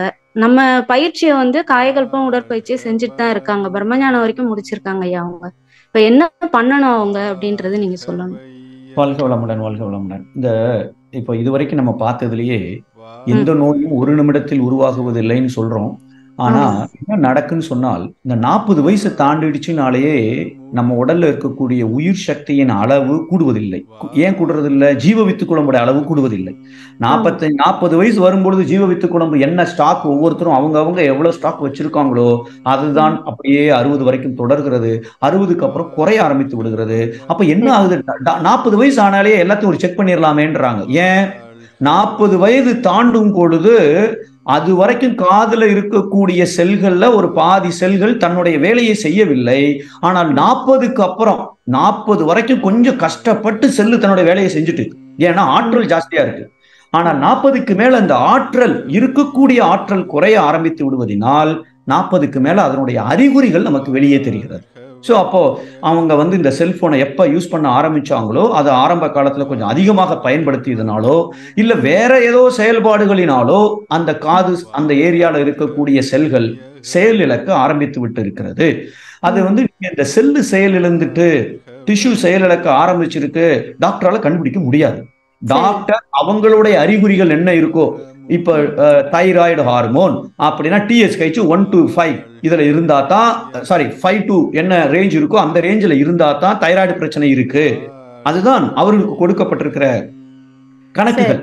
அப்போ அவங்க டாக்டர் அது இல்லைன்னு சொல்றதுக்கு நிறைய வாய்ப்புகள் இருக்கு. நீங்க இன்னொரு டாக்டர்கிட்ட ஒரு ஒப்பீனியன் கேட்டுக்கலாம். ஆனா அவங்க செய்ய வேண்டியது என்ன அப்படின்னு சொன்னால், இப்போ மகரிஷி கொடுத்திருக்கிற அந்த acupressure exercise, food reflexology exercise, இந்த இடத்த நல்லா பிரஸ் பண்ணி விடுறது, இதெல்லாம் செய்யணும். கூடுமான தவம் ரொம்ப நேரம் செய்யாம ஒரு 1/4 மணி நேரம் ஆகனே, 1/4 மணி நேரம் சாந்தி. ஸோ இந்த இடத்துல நம்ம தவ ஆற்றலையும் அதிகமாக அனுப்பி அதனாலையும் ஒரு பிரச்சனை வராத அளவுக்கு அதையும் அவங்க எல்லா பயிற்சிகளையும் அவங்க செய்யட்டும். முக்கியமாக நடு மனதை பயன்படுத்தி என்னுடைய காது என்னுடைய கண் சீராக இயங்கி கொண்டிருக்கிறது அப்படின்னு ஒரு சந்தர்ப்பம் கிடைக்கும் போதெல்லாம் அதை செய்ய சொல்லுங்க. இன்னைக்கு தொலைதூரத்துல குழந்தைகள் இருக்கிறாங்க, இல்ல யாரு இருக்காங்கனாலும் அது பாக்குறதுல ஒன்றும் பிரச்சனை இல்லை. டெலிபோனை பக்கத்துல வைக்காம இப்படி ரொம்ப தள்ளி வச்சுக்கிட்டோம். இவங்க பார்க்கணும் அவசியம் இல்லை, அவங்க பார்க்கணும். பையனுக்கு அம்மாவை பார்க்கணும், அதனால ரொம்ப தள்ளி வச்சுக்கிட்டு காமிச்சிட்டு நம்ம அதை செய்யலாம். கூடுமான வரைக்கும் அதை குறைக்கணும். உணவு முறைகள்ல கொஞ்சம் அவங்க கூடுமான வரைக்கும் இயற்கை உணவு ஒரு நேரமாவது இரவு நேரத்துல மட்டுமாவது அதிகம் எடுக்க சொல்லுங்க. கண்டிப்பா நச்சுத்தன்மை கொஞ்சம் குறைய குறைய குறைய குறைய அதை செய்யலாம். தவிர காதுக்கு கண்ணுக்கு நிச்சயமாக சில எக்ஸசைஸ் ஸ்பெஷலா அவங்க பண்ணினாங்கன்னா இன்னும் கொஞ்சம் சிறப்பாக இருக்கும். கொஞ்ச நேரத்துக்கு முன்னாடி அவங்க சொன்னாங்களே இந்த சர்வாங்காசனம், இந்த மாதிரி ஏதாவது ஒரு சின்ன எக்ஸசைஸ் அதை நம்ம கண்ணுக்கும் காதுக்கும் கொஞ்சம் அதிக அளவுல, கண்ணு குறைபாட்டுக்கு வைட்டமின் A, கருவேப்பிலை, கேரட் இது கொஞ்சம் அதிகமாக எடுத்துக்கொண்டு இதெல்லாம் கொஞ்சம் செய்தாங்க. காதுக்கு இந்த ஒரு பயிற்சியை ஒரு நாளைக்கு ஒரு 2 தடவை செய்யலாம். இது காது அப்படிங்கிறதுக்கு தனியா ஒரு பயிற்சி இது இருக்கு. இது பண்றதும் இது அமுக்கி விடுறதும் இருக்கு. ஆனா மகரிஷி கொடுத்திருக்கிற அத்தனை பயிற்சிகளும் ரொம்ப அவசியம். அதை செய்யறாங்கன்னு சொல்றீங்க. ஏன்னா ஒரு ஏஜுக்கு மேல அதை டேமேஜ் ஆனதுக்கு அப்புறம் அதை ரிவர்ஸ் பண்ண முடியுமான்னா கொஞ்சம் ஸ்லோவா தான். 10 வயசு பையன் 15 வயசு பையனா ஈஸியா பண்ணிடலாம். இவங்களுக்கும் பண்ண முடியும். பண்ண முடியாது எனக்கு தோணல. ஆனால் நிறைய விஷயங்கள்ல பண்ணணும். நீங்க என்னுடைய மொபைல் நம்பரை நோட் பண்ணிட்டு ஒரு சின்ன மெசேஜ் போடுங்க. நான் வேற ஏதாவது இதுக்கு ஸ்பெஷலா பண்ண முடியுமான்னு சொல்றேன். சரிங்க ஐயா. நன்றி. நன்றி ஐயா. நன்றி. நன்றிகள் அம்மா. வாழ்க வளமுடன். அடுத்ததாக சக்தி அம்மா அவர்கள். வாழ்க வளமுடன் ஐயா. வாழ்க வளமுடன் ஐயா. வாழ்க வளமுடன்மா. வாழ்க வளமுடன் ஐயா. உங்களுடைய உரை ரொம்ப சிறப்பா இருந்ததுங்க ஐயா. ஒவ்வொரு செகண்ட் அந்த இன்ஃபர்மேஷன் கொடுத்தது, எக்ஸாம்பிளோட கொடுத்தது ரொம்ப அருமையா புரிஞ்சுதுங்க ஐயா. ஐயா ஒரு 2 சந்தேகம் ஐயா ஒவ்வொரு ஆன்மாவுக்கும் ஒரு நோக்கம் இருக்குது, ஒரு பிறப்பெடுக்கிறதே அதுக்கு தான் அப்படிங்கிற மாதிரி சொல்றாங்க. அப்ப நம்ம அந்த பணியை தான் நம்ம இப்ப செஞ்சுட்டு இருக்கிறோமா? அது ஒரு சாட்டிஸ்பாக்சன் இல்லாம இருக்குது, அப்பனா நம்ம அதை செய்யலைன்னு அர்த்தம் தானே? அந்த சுதர்மா அந்த பணியை எப்படி நம்ம அதை கண்டுபிடிக்கிறதுங்க ஐயா நம்ம? ஓகே ஃபைன், வாழ்க வளமுடன். அதாவது ஃபர்ஸ்ட் வந்து இந்த நம்ம ஆன்மா ஏன் பிறவி எடுத்திருக்கிறது அப்படின்னு ஒரு கேள்வி கேட்டோம்னா மகரிஷி அவர்கள் ரொம்ப தெளிவாக கொடுத்திருப்பார்கள். இறை உணர்வு பெறுவது. எப்படி கடல்ல இருக்கிற நீர் மேகமாகி ஆவியாகி மழையாகி ஒரு குளத்துல விழுந்தா இல்ல தேங்காய்க்குள்ள ஒரு தண்ணீர் போனா கூட தேங்காய்க்குள்ள இருக்கிற ஒரு தண்ணீர் எப்ப அதை உடைச்சிட்டு வெளியில வரலாம், வெளியில வந்து எப்ப நான் என்னுடைய ஒரிஜினலா புறப்பட்ட இடமான கடலில் போய் சேருகிறதோ அது வரைக்கும் அதனுடைய பயணம் நீண்டு கொண்டே இருக்கும், தொடர்ந்து கொண்டே இருக்கும். அதே போல இறைநிலையிடமிருந்து புறப்பட்ட அந்த விண்துகள் 5 பூதங்களாகி உயிரற்ற பொருளாகி உயிருள்ள ஒரு தாவரமாகி 6 அறிவு படைத்த மனிதனாகி 6 அறிவு படைத்த மனிதன் இப்ப ஏன் வரைக்கும் வந்திருக்கு. இப்ப திருப்பி அது இறைநிலையோட ஸ்ட்ரைட்டா போய் சேர்ந்துடலாம், வேற எதுவுமே இடையில தேவையில்லை. அப்போ பிறப்பின் நோக்கம் என்ன? இறை உணர்வு பெறுவது. இறந்ததுக்கு அப்புறம் இல்ல, வாழும் பொழுது ஜீவன முக்தர்களாக வாழ்வது. அப்ப இந்த நோக்கத்தை நோக்கி செய்யறதுதான் இந்த ஆன்மாவுடைய முதல் முக்கியமான குறிக்கோள். ஆனால் இந்த பயணத்தின் போது நம்முடைய பயணம் எனக்கும் சமுதாயத்திற்கும் பயனுள்ள வகையிலே இருக்கிற மாதிரி இறைநிலை ஒவ்வொருத்தருக்கும் ஒரு தனித்திறமையை கொடுத்திருக்கிறது. அதுவும் அந்த ஆன்மா அந்த தனித்திறமையை பயன்படுத்தி கொண்டு என்னுடைய பயணத்தை நான் வைத்துக் கொண்டால், இப்போ எனக்கு நான் ரிட்டையர்மெண்ட்டுக்கு அப்புறம் என்னுடைய தனித்திறமை என்னன்னு எனக்கு தெரியும், உங்களுக்கும் இப்ப எல்லாருக்குமே தெரியும். அப்ப அந்த தனித்திறமையை பயன்படுத்தி என்னுடைய பயணம் எப்படி பிறருக்கு பயனுள்ள வகையிலே நான் என்னுடைய திறமையை வளர்த்து கொண்டு அதை நான் செயல்படுத்துவது. இதுதான் பிறப்பின் நோக்கத்தோட உள்ள இருக்கக்கூடிய ஒரு நோக்கம். இது ஒவ்வொருத்தரும் நம்ம தான் கண்டுபிடிக்கணும். கண்டுபிடித்து கொண்டு நான் எந்த வகையில இந்த சமுதாயத்துக்கு பயன்பட முடியும், அதற்கு நான் எப்படி என்னுடைய தகுதிகளை திறமைகளை வளர்த்து கொள்வது அப்படின்னு கொஞ்சம் யோசித்து பார்த்தீங்கன்னா அதை செய்ய ஆரம்பிச்சிட்டீங்கன்னா ஆத்ம திருப்தி, ஆத்மாவுக்கும் நம்முடைய எண்ணத்திற்கும் என்னுடைய செயலுக்கும் ஒரே நேர்கோட்டில் இருக்கும், அங்க முரண்பாடே இருக்காது. அதுதான் உண்மையான ஒரு ஆனந்தம். சோ அப்ப அந்த ஆத்மா என்ன தேவைப்படுகிறது என்பதை நம்ம கவனிக்கிறது இல்லை. உடலுக்கு என்ன தேவைங்கிறது நமக்கு தெரியும், சுத்தி இருக்கவங்களுக்கு நமக்கு சொல்லுவாங்க. ஆனா இந்த ஆத்மாவுக்கு என்ன தேவை, இதுக்கு நீங்க கொஞ்சம் நிறைய மௌனம் இருந்து கண்டுபிடிக்கலாம். இல்ல இப்போ உங்களுக்கு ஒருத்தர் 500 கோடி கொடுத்தா நீங்க என்ன செய்வீங்கன்னு நீங்களே யோசிச்சு பாருங்க. உங்களுக்கு 500 கோடி கொடுத்துட்டாங்க, இந்த 500 கோடியில உங்க குடும்பத்துக்கு தேவையானது ஒரு 500 கோடி கொடுத்தாங்க, உங்க கையில 500 கோடி இருக்கு, நீங்க என்ன செய்ய ஆசைப்படுவீர்கள்? அதுதான் உங்களுடைய ஆத்மாவோட இந்த உலகியல் வாழ்க்கைக்கான ஒரு குறிக்கோள் அப்படின்னு நீங்க அதை அப்ராக்சிமேட்டா அதை கண்டுபிடிக்கலாம்.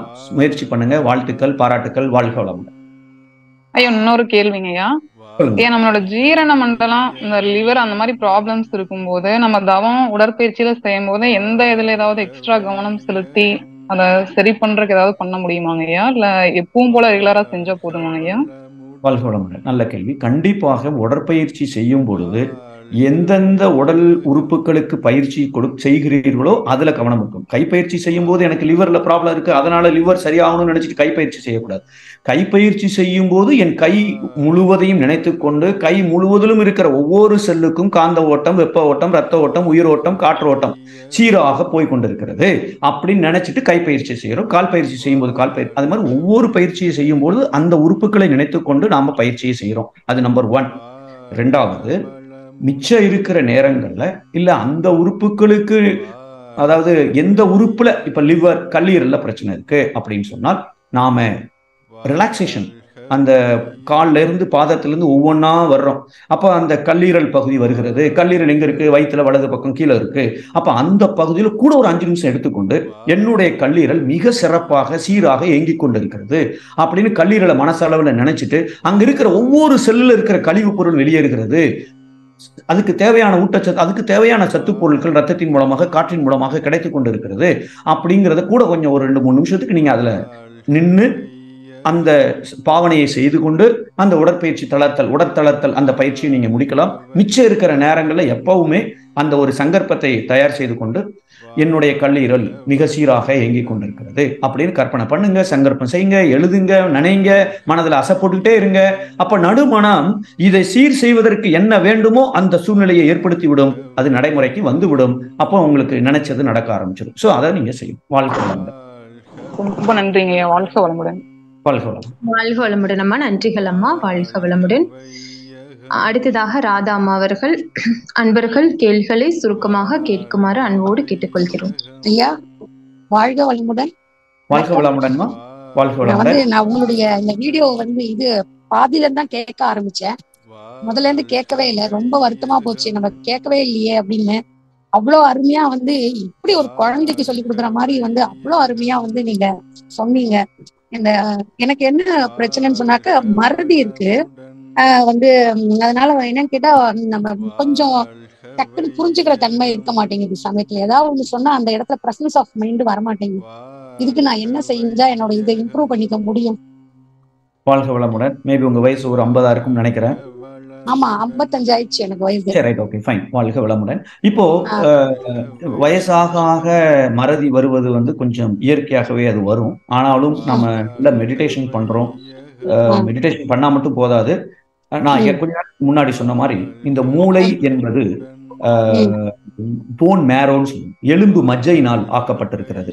அது பூரா நியூரான் நெட்வொர்க். ஒரு பாய் எப்படி வளவளையா பின்னப்பட்டிருக்கிறதோ ஒரு பாய், இல்ல ஒரு துணி எப்படி பின்னப்பட்டிருக்கிறதோ நூலால, அதே போல அங்க நிறைய நெட்வொர்க்கா இருக்கு. இந்த மறதி என்பது எதனால் வருகிறது அப்படின்னு பார்த்தோம்னா, இந்த நியூரான் நெட்வொர்க்ல ஏகப்பட்ட செய்திகளை அது சேமித்து வைத்திருக்கிறது. அப்போ அந்த இடத்துல டிராபிக் ஜாம் ஆகிற மாதிரி அது மேல நம்ம கொஞ்சம் குப்பையை கொண்டு போட்டிருந்தோம் அப்படின்னு சொன்னால் என்ன செய்தி அங்க இருக்குங்கிறத அங்கதான் இருக்கும். ஆனா நான் எடுக்க முடியாது, எனக்கு ஞாபகத்துக்கு வராது. அதுல போய் இங்க என்ன டேட்டா அங்க இருக்குங்கிறத நான் ரீட் பண்ண முடியாது. ஏன் ரீட் பண்ண முடியாது? கிச்சன்ல போய் நான் டீ போடணும்னா டீ தூள் எங்க இருக்கணும்னு தெரியணும். ஆனா டீக்கு மேல பூரா நான் அரிசி பருப்பு கிருப்புன்னு 1008 ஜாமான வச்சோம்னா டீ எங்கதான் இருக்கு, ஆனா எனக்கு தெரியாது, என்னால கண்டுபிடிக்க முடியல. எப்படியோ அதே போல செய்திகள் இருக்கிறது, ஆனால் அதை எடுத்துக்கொள்ளுகிற பாதையில அந்த பாதைக்கு மேல நச்சு பொருட்கள் அங்க இருப்பதினால் நெட்வொர்க் ஜாமா இருக்கு. அப்ப இந்த மறதியை போக்கணும்னா அங்க இருக்கிற கழிவுப் பொருளை வெளியேற்ற வேண்டும். மூளையில இருக்கிற கழிவுப் பொருளை வெளியேற்ற வேண்டும் என்றால் பகுதி 2க்கு நீங்க கொஞ்சம் வெயிட் பண்ணணும். பகுதி 2ல மூளையில் இருக்கக்கூடிய கழிவுப் பொருளை தானாக உடல் வெளியேற்றுவதை தவிர வேற வழியே இல்லை. இங்க இருக்கிற வயிற்றுல இருக்கிற கழிவுப் பொருளை நம்ம வெளியேற்றிடலாம். கடுக்கா சாப்பிட்டா போதும், ஒரு வாரத்துக்கு வெளியேற்றிடலாம். ஆனா மூளையில இருக்கிற கழிவுப் பொருளை வெளியேற்றுவதற்குன்னு இயற்கை நமக்கு கொடுத்த சில முறைகள் இருக்கு. அதை மட்டுமே நம்ம செய்யணும். குறிப்பாக மகரிஷி கொடுத்திருக்கிற கபாலபதி பயிற்சி அற்புதமாக பயன்படும். சோ இதை நீங்க கொஞ்சம் பகுதி 2க்கு வெயிட் பண்ணீங்கன்னா இந்த மூளையில் இருக்கக்கூடிய கழிவுப் பொருளை எப்படி வெளியேற்றுவது, மூளை சம்பந்தப்பட்ட அத்தனை பிரச்சனைகளும், அதாவது மறதியிலிருந்து அல்சீமர் டிசீஸ் வரைக்கும் அதை நம்மளால சரி செய்ய முடியும். அதுக்காக நீங்க கொஞ்சம் பகுதி 2 வர்ற வரைக்கும் வெயிட் பண்ணீங்கன்னா நல்லா இருக்கும்னு நினைக்கிறேன். வாழ்க வளமுடன். நன்றி. ஐயா இந்த வீடியோ அனுப்ப முடியுமா என்னோட நம்பருக்கு? வாழ்க வளமுடன் அம்மா. யூடியூப்ல பதிவாகுங்கம்மா. ஸ்கை யோகா டிவி அப்படிங்கிற யூடியூப்ல அதை சப்ஸ்கிரைப் பண்ணிட்டு நீங்க ஓபன் பண்ணீங்கன்னா இந்த வீடியோ உங்களுக்கு நாளைக்கு. இந்த வீடியோ என்னைக்கு வருங்க? நாளைக்கு வந்துருமா? நாளைக்கு வந்துருங்கம்மா. ஸ்கை யோகா டிவின்னு போட்டீங்கனாலே வந்துருங்க. நான் சப்ஸ்கிரைப் பண்ணி வச்சிருக்கேங்க. ரொம்ப நன்றி, ரொம்ப தேங்க்யூ சோ மச். இவ்வளவு அழகா சொன்னதுக்கு.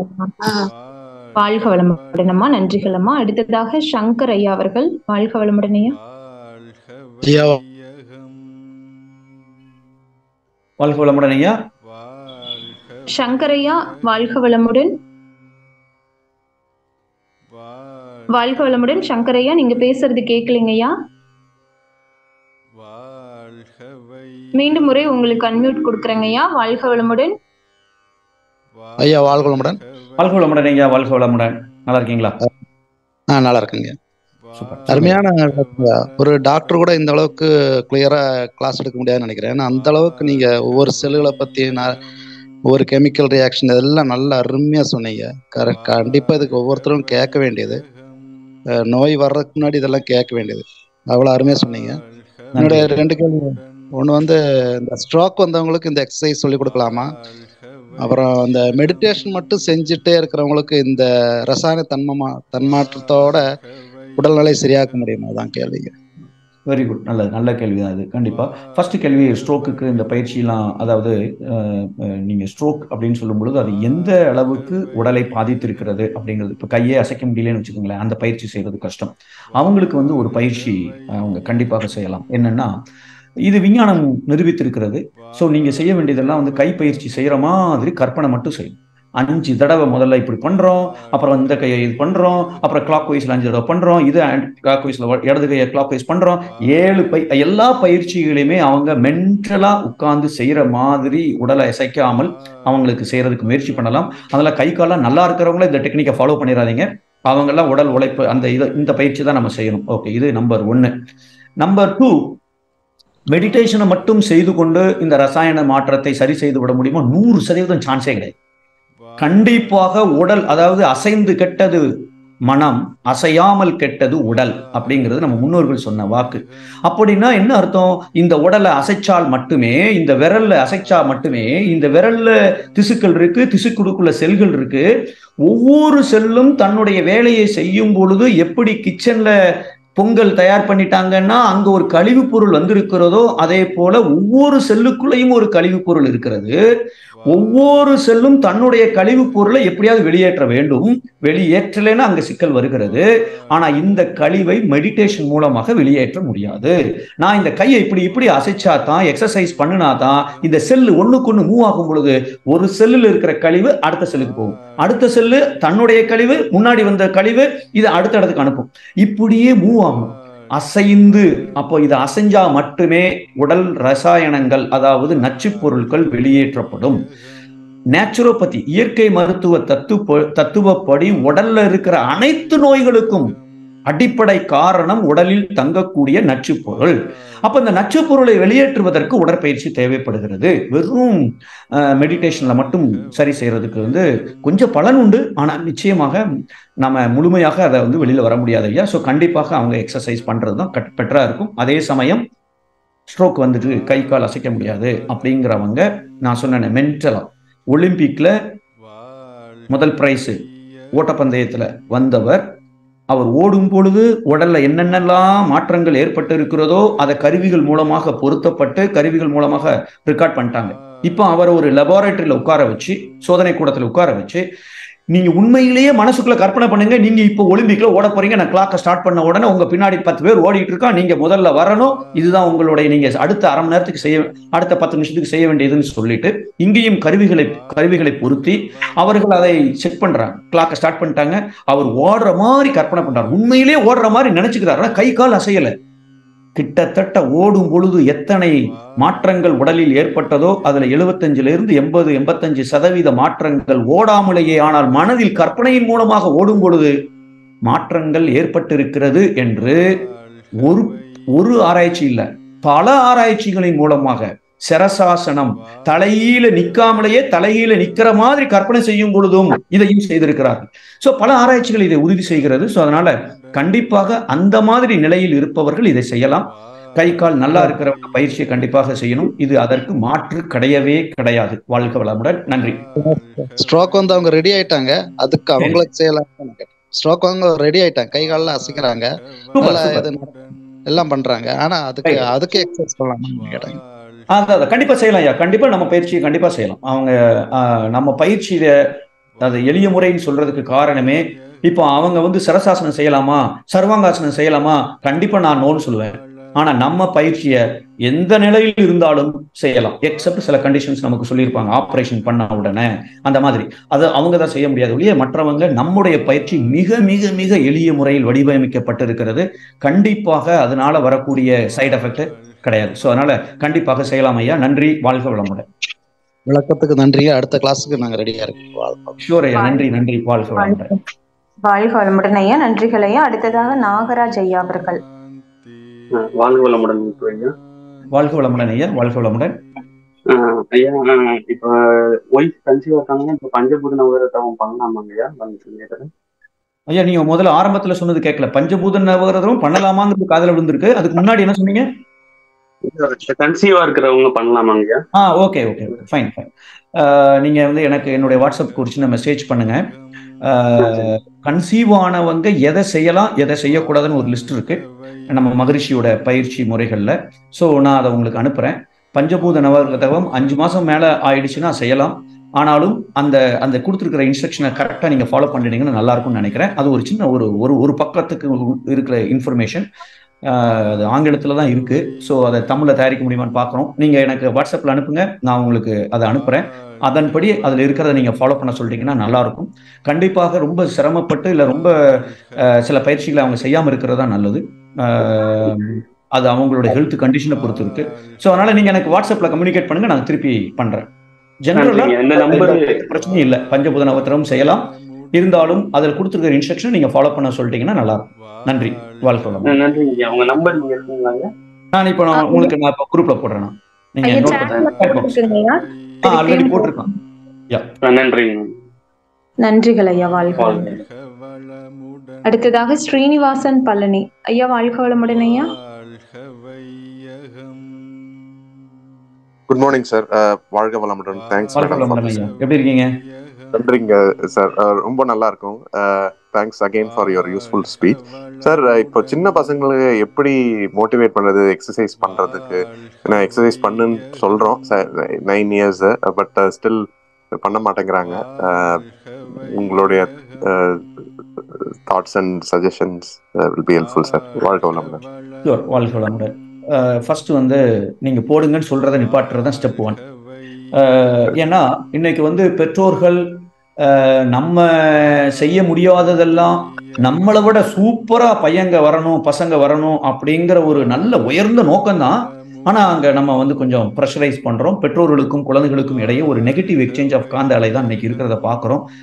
பெற்றோர்கள் இப்போ ஒரு 18 வயசு ஆயிடுச்சுன்னா பேசுறதுக்கே பயப்படுறாங்க. ஏன்னா எரிஞ்சு விழுறான் அப்படிங்கிற அளவுக்கு அங்க 2 பேருக்கு இடையில ஒரு வெறுப்புணர்வு அவ்வளவு ஜாஸ்தியா இருக்கிறத பாக்குறோம். ஸோ என்ன காரணம்னா, உட்கார்ந்தா தப்பு, எந்திரிச்சா தப்பு, நீ அதை செய்யல இதை செய்யல, நம்ம பெஸ்ட்டா எதிர்பார்க்கிறோம். ஆனா அங்கதான் சிக்கல் வருகிறது. அவன் ஒரு பையன், அதுவும் அவங்க 12 வயசு வரைக்கும் என்னுடைய ஜெராக்ஸ் காப்பி தான், அவனுக்குன்னு நம்ம கர்ம வினைப்படிதான் அவர்கள் நடக்கிறார்கள் அப்படின்னு மகரிஷி சொல்லி இருக்கிறாங்க.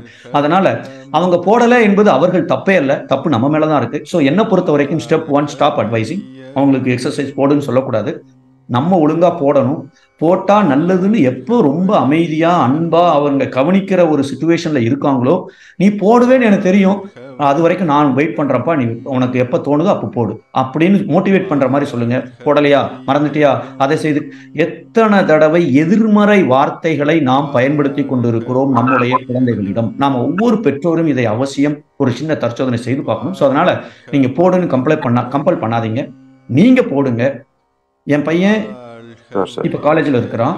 நாங்க +2 வரைக்கும் என் கூட இருக்கும் பொழுது நான் போடுன்னு நான் ஒரு தடவை கூட நான் சொன்னதே கிடையாது. ஆனா எப்ப இங்க வீட்டுல கத்தாரை விட்டுட்டு பெங்களூர்ல போய் காலேஜ்ல இருக்கானோ அப்பவுமே அவன் எல்லா எக்ஸசைஸும் போட ஆரம்பிச்சிட்டான். எக்ஸசைஸ் போடுறான், காயக்கல்பம் செய்யறான், மெடிடேஷன் பண்றான். ஆனா என் கூட இருக்கும்போது ரெகுலரா கிடையாது. வாரத்துக்கு ஒரு நாள், மாசம் ஒரு நாள், அது சில நேரங்களில் போட்டான எங்களுக்கும் தெரியாது. ஆனா நாங்க அவன் ஒரு தடவை கூட போடுன்னு சொன்னதில்லை. நம்ம ஒழுங்கா போட்டா அவன் போடுவான் ஒரு நாள், ஷுவர், கேரண்டி. ஆனால் அதை கெடுக்காத அளவுக்கு நம்ம செய்து இருந்தால் போதும். ஸோ அதனால அட்வைஸ் பண்றதை நிப்பாட்டிருங்க. மனசுக்குள்ள அவன் போடுவாங்கிற எண்ணத்தை போடுங்க. நீங்கள் ரெகுலரா போடுங்க, கண்டிப்பாக நடக்கும். ஆனா நல்ல எல்லா ஃபேமிலிலையும் ஒரு தேவைப்படுகிற ஒரு விஷயம். நன்றி, வாழ்க வளமுடன். தேங்க்ஸ் சார், ரொம்ப நன்றிங்க சார். Thank you again. வாழ்க வளமுடன். வாழ்க வளமுடன் ஐயா. நன்றிகள் ஐயா. அடுத்ததாக சேகர் ஐயா அவர்கள். வாழ்க வளமுடன் ஐயா. ஐயா வாழ்க வளமுடன். தங்களின் வகுப்பு மிக சிறப்பாக இருந்ததுங்க ஐயா. எனக்கு 2 கேள்விங்க ஐயா. ரத்த ஓட்டம், வெப்போட்டம், காற்றோட்டம்னு சொன்னீங்களே. ரத்த ஓட்டம், இந்த ரத்த ஓட்டங்கிறது காற்றோட்டங்கும் போது மூக்கு வழியாகவும் நுரையீரல் வழியாகவும் இழுக்கிறது நமக்கு தெரியுது. ஆனா உடல் பூராவும் அந்த காற்றோட்டம் எப்படி செல்கிறது என்ன சொல்லுங்கய்யா. இன்னொரு கேள்வி, நரம்பு ரத்த குழாய்ங்கிறாங்க. இப்ப நம்ம ரத்த பரிசோதனை செய்யும் போது நரம்புல இருந்து எடுக்கிறேங்கிறாங்க. நரம்புல இருந்து எப்படிங்கய்யா ரத்தம் வரும்? ரத்த குழாயின்னு ஒரு தனியா இருக்குதுங்களே ஐயா, இதை நீங்க விளக்கணும் ஐயா. Okay, fine. முதல் கேள்விக்கு வருவோம். கண்டிப்பாக இது நமக்கு மேலோட்டமாக பார்க்கும் பொழுது காற்று நுரையீரல் வரைக்கும் செல்லுகிறது அப்படின்னு தான் நமக்கு தெரியுது. கரெக்டு தான், அது நீங்க சொல்றது 100% உண்மைதான். நாம சுவாசிக்கிற காற்று நுரையீரல் வரைக்கும் தான் போகுது. ஆனா ஒவ்வொரு நுரையீரலும் ஒரு பை மாதிரி, இதுதான் ஒரு நுரையீரல். இப்ப இந்த நுரையீரலுக்கு உள்ள நாம சுவாசிக்கிற காற்று உள்ள போகுது. ஆனா வெளிப்புறம் என்ன இருக்குன்னா ரத்த நாளங்கள் இருக்கிறது. ஒவ்வொரு ரத்த குழாய்களும் இதை சுத்தி போயிட்டு இருக்கு. அப்ப என்ன நடக்குதுன்னா, உள்ள இருக்கிற ஆக்சிஜன் ரத்தத்துக்கு வருது, ரத்தத்தில் இருக்கிற கார்பன் டை ஆக்சைடு உள்ள போகுது. இது மருத்துவ விஞ்ஞானம் நமக்கு சொல்ற விஷயம். ஆனால் வெறும் ஆக்சிஜன் மட்டும்தான் அங்க வருதா, இல்ல பிராணசக்தியும் சேர்ந்து வருதா? அதுக்கு பேரே பிராணாயாமம் சொல்லி மூச்சு பயிற்சிக்கு நமக்கு கொடுத்துருக்காங்க. அப்போ இந்த காற்று என்பது நிறைய ஆக்சிஜன் தான் அங்க இருக்கு, அதோட சேர்ந்து பிராணசக்தி இருக்கு, அத்தனையும் இந்த ரத்த நாளங்களுக்குள்ள வருது. அதனால ரொம்ப பசிக்குன்னா நீங்க கொஞ்ச நேரம் 5 நிமிஷம் பிராணாயாம பயிற்சி செய்தாலே போதும், கொஞ்சம் பிராணசக்தி நமக்கு கிடைத்துக் கொள்ள முடியும். துரியம் செய்தாலே போதும், நம்ம உச்சந்தலையிலிருந்து நம்ம பிரபஞ்ச ஆற்றலை எடுத்துக்கொள்ள முடியும். ஸோ அதனால கண்டிப்பாக இதே நுரையீரல், அதே நுரையீரல் வழியாக ஆக்சிஜனோடு சேர்ந்து அந்த அத்தனையும் அங்கே செல்கிறது. வெறும் ஆக்சிஜன் மட்டுமல்ல, பிராண சக்தியும் சேர்ந்து போகுது. நம்ம உடல் முழுவதும் காற்றோட்டம்னு சொல்றது காற்று இல்ல, ஆக்சிஜன் தான். நமக்கு தேவை ஆக்சிஜன் தான். இந்த ஆக்சிஜன் தான் நமக்கு எல்லா ரத்தத்துக்கும் போகணும். முக்கியமாக அது கொஞ்சம் பிராணசக்தி இருக்கு, அவ்வளவுதானே ஒழிய வேற ஒண்ணும் இல்லை. ஸோ நம்ம செல்லுக்கு தேவை ஆக்சிஜன், அந்த ஆக்சிஜன் உள்ளே செல்கிறது. அதை நம்ம ஆக்சிஜன் ஓட்டம்னு சொல்லல, காற்றோட்டம் என்று சொல்லுகிறோம். ஸோ அது வந்து முதல் கேள்வி. ரெண்டாவது கேள்வி, நார்மலா எனக்கு நரம்புல இருந்து ரத்தம் எடுக்க முடியாது, அது ரொம்ப சிம்பிள் லாஜிக். ரத்த குழாய்களில் இருந்து தான் ரத்தத்தை எடுக்க முடியும் என்பது நமக்கு எல்லாருக்கும் தெரிஞ்ச விஷயம். அதை மீறி இல்ல நரம்புல இருந்து தான் ரத்தத்தை எடுக்காங்கன்னா அங்க ஏதோ ஒரு அண்டர்ஸ்டாண்டிங், புரிதல்ல ஏதோ ஒரு குறைபாடு இருக்குன்னு நான் நினைக்கிறேன். எனக்கு தெரிந்த வரைக்கும் ரத்தம் எங்க போகுதோ அதுலதான் அவங்க வந்து குத்தி எடுக்க முடியும். இந்த நரம்புல சில நேரங்கள்ல மருந்துகளை அவர்கள் என்ன செய்கிறார்கள் என்றால் அதுல போடுறதாக அறிகிறேன். அது வந்து நீங்க நல்ல டாக்டர்கிட்ட, எம்பிபிஎஸ் படிச்ச டாக்டர்கிட்ட கேட்டீங்கன்னா இன்னும் கொஞ்சம் உங்களுக்கு விளக்கமாக, ஏன் அப்படி யாரும் சொன்னாங்களான்னு எனக்கு தெரியல, ஆனா அது தவறு தான் நான் நினைக்கிறேன். ஐயா வாழ்க வளமுடன். அப்ப ரத்த குழாய் வேற, நரம்பு வேற இல்லைங்களா? கண்டிப்பா ரெண்டும் கண்டிப்பாக வேற. ரத்தம் ஓடுகிற குழாய், நரம்பு என்பது ஆற்றலை கொண்டு போவதற்கும் செய்திகளை எடுத்துட்டு போவதற்கும் நரம்பு பயன்படுகிறது. மின்சார கம்பிகள் போல். சொல்லுங்க. மின்சார கம்பிகள் போல் நரம்புகள் இல்லைங்களையா? கரெக்ட். மின்சாரத்துக்கு அடுத்தது. கரெக்ட்.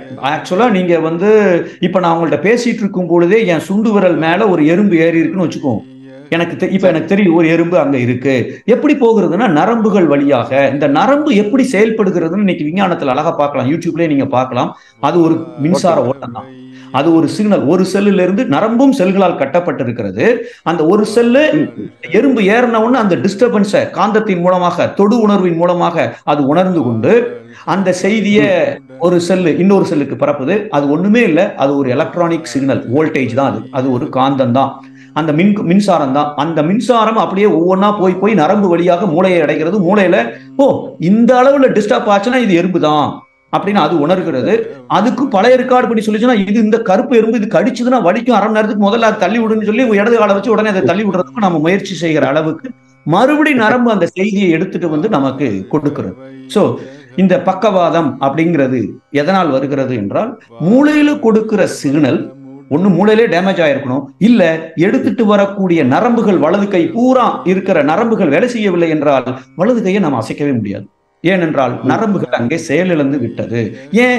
இன்ஃபர்மேஷனே பாஸ் ஆகல, செய்திகள் பரிமாறப்படவில்லை. சோ அதுதான் நரம்பு வந்து செய்திகளை எடுத்து செல்கிறது. நல்ல விளக்குங்க ஐயா, சிறப்பு. வாழ்க வளமுடன் ஐயா. நன்றிங்க ஐயா. நன்றி ஐயா, நன்றி. வாழ்க வளமுடன். வாழ்க வளமுடன் ஐயா. நன்றிகள் ஐயா. அடுத்ததாக காந்திமதி லக்ஷ்மணன் அம்மா அவர்கள். வாழ்க வளமுடன் அம்மா.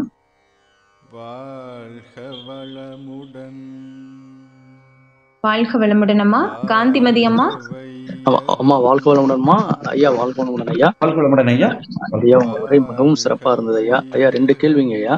இப்ப சுகர் பேஷண்ட்டுக்கும் இப்ப இன்னொருது வந்து இது வந்து அவங்களுக்கு எப்படி தீர்வு, அலோபதி இது எடுத்துக்கலாமா அப்படிங்கிற ஒரு விஷயம். இன்னொரு இது வந்து ஃபைப்ராய்டு இருக்கவங்களுக்கு அது எப்படிங்க ஐயா சரி பண்றது, கர்ப்பப்பையில ஃபைப்ராய்டு இருக்கவங்களுக்கு எப்படிங்க சரி பண்றது, இது ரெண்டுத்துக்கும் கொஞ்சம் சொல்லுங்க ஐயா. அப்புறம் நான் சொல்றேன்.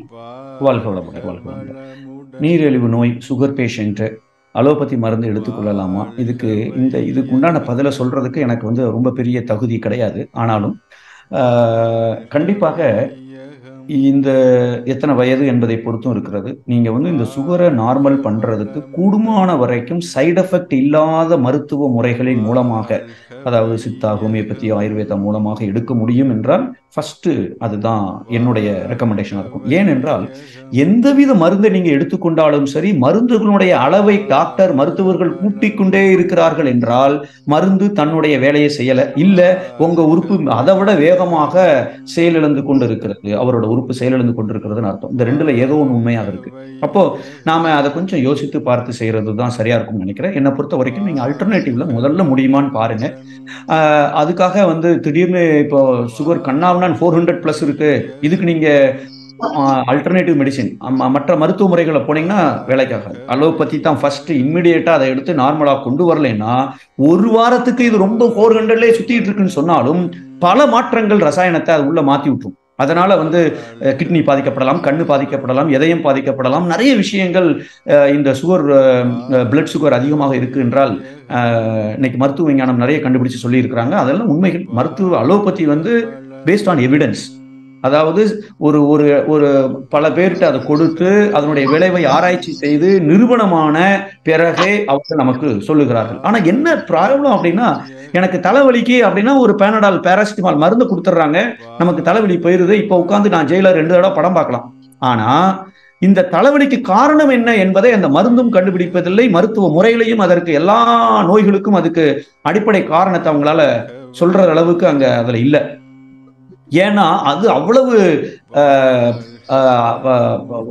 ஒய்டு, அவ்வளவு நிறைய காரணங்கள் தலைவலிக்க இருக்கலாம். தலைவலிக்கு காரணம் நான் நேற்று 12 மணி 1 மணி வரைக்கும் தூங்காம படம் பார்த்துட்டு இருந்ததா இருக்கலாம், ஒரு பார்ட்டி போனதா இருக்கலாம், 6 மாசமா ஆபீஸ்ல ஒரு டென்ஷனா இருக்கலாம், இல்ல நேற்று நைட்டு 2 மணி நேரமா ஒய்ஃப் கூட சண்டை போட்டதா இருக்கலாம், இல்ல நான் நேற்று சாப்பிட்ட சாப்பாட்டுல ஏதோ ஒன்று அலர்ஜியை உண்டு பண்ணியிருக்கலாம், இல்ல 4 நாளா இருந்த சளி இன்னைக்கு எனக்கு அது தலைவலியை உற்பத்தி செய்திருக்கலாம், இல்ல கழுத்து வலியின் காரணமாக தலைவலி வந்திருக்கலாம். இப்படி பல காரணங்கள் இருப்பதனால மருத்துவத்துறை அதை கண்டுபிடிக்க முடியுமாங்கிறது கொஞ்சம் அவங்களுக்கு சிரமமும் இருக்கிறது. ஸோ அதனால அடிப்படை காரணத்தை அது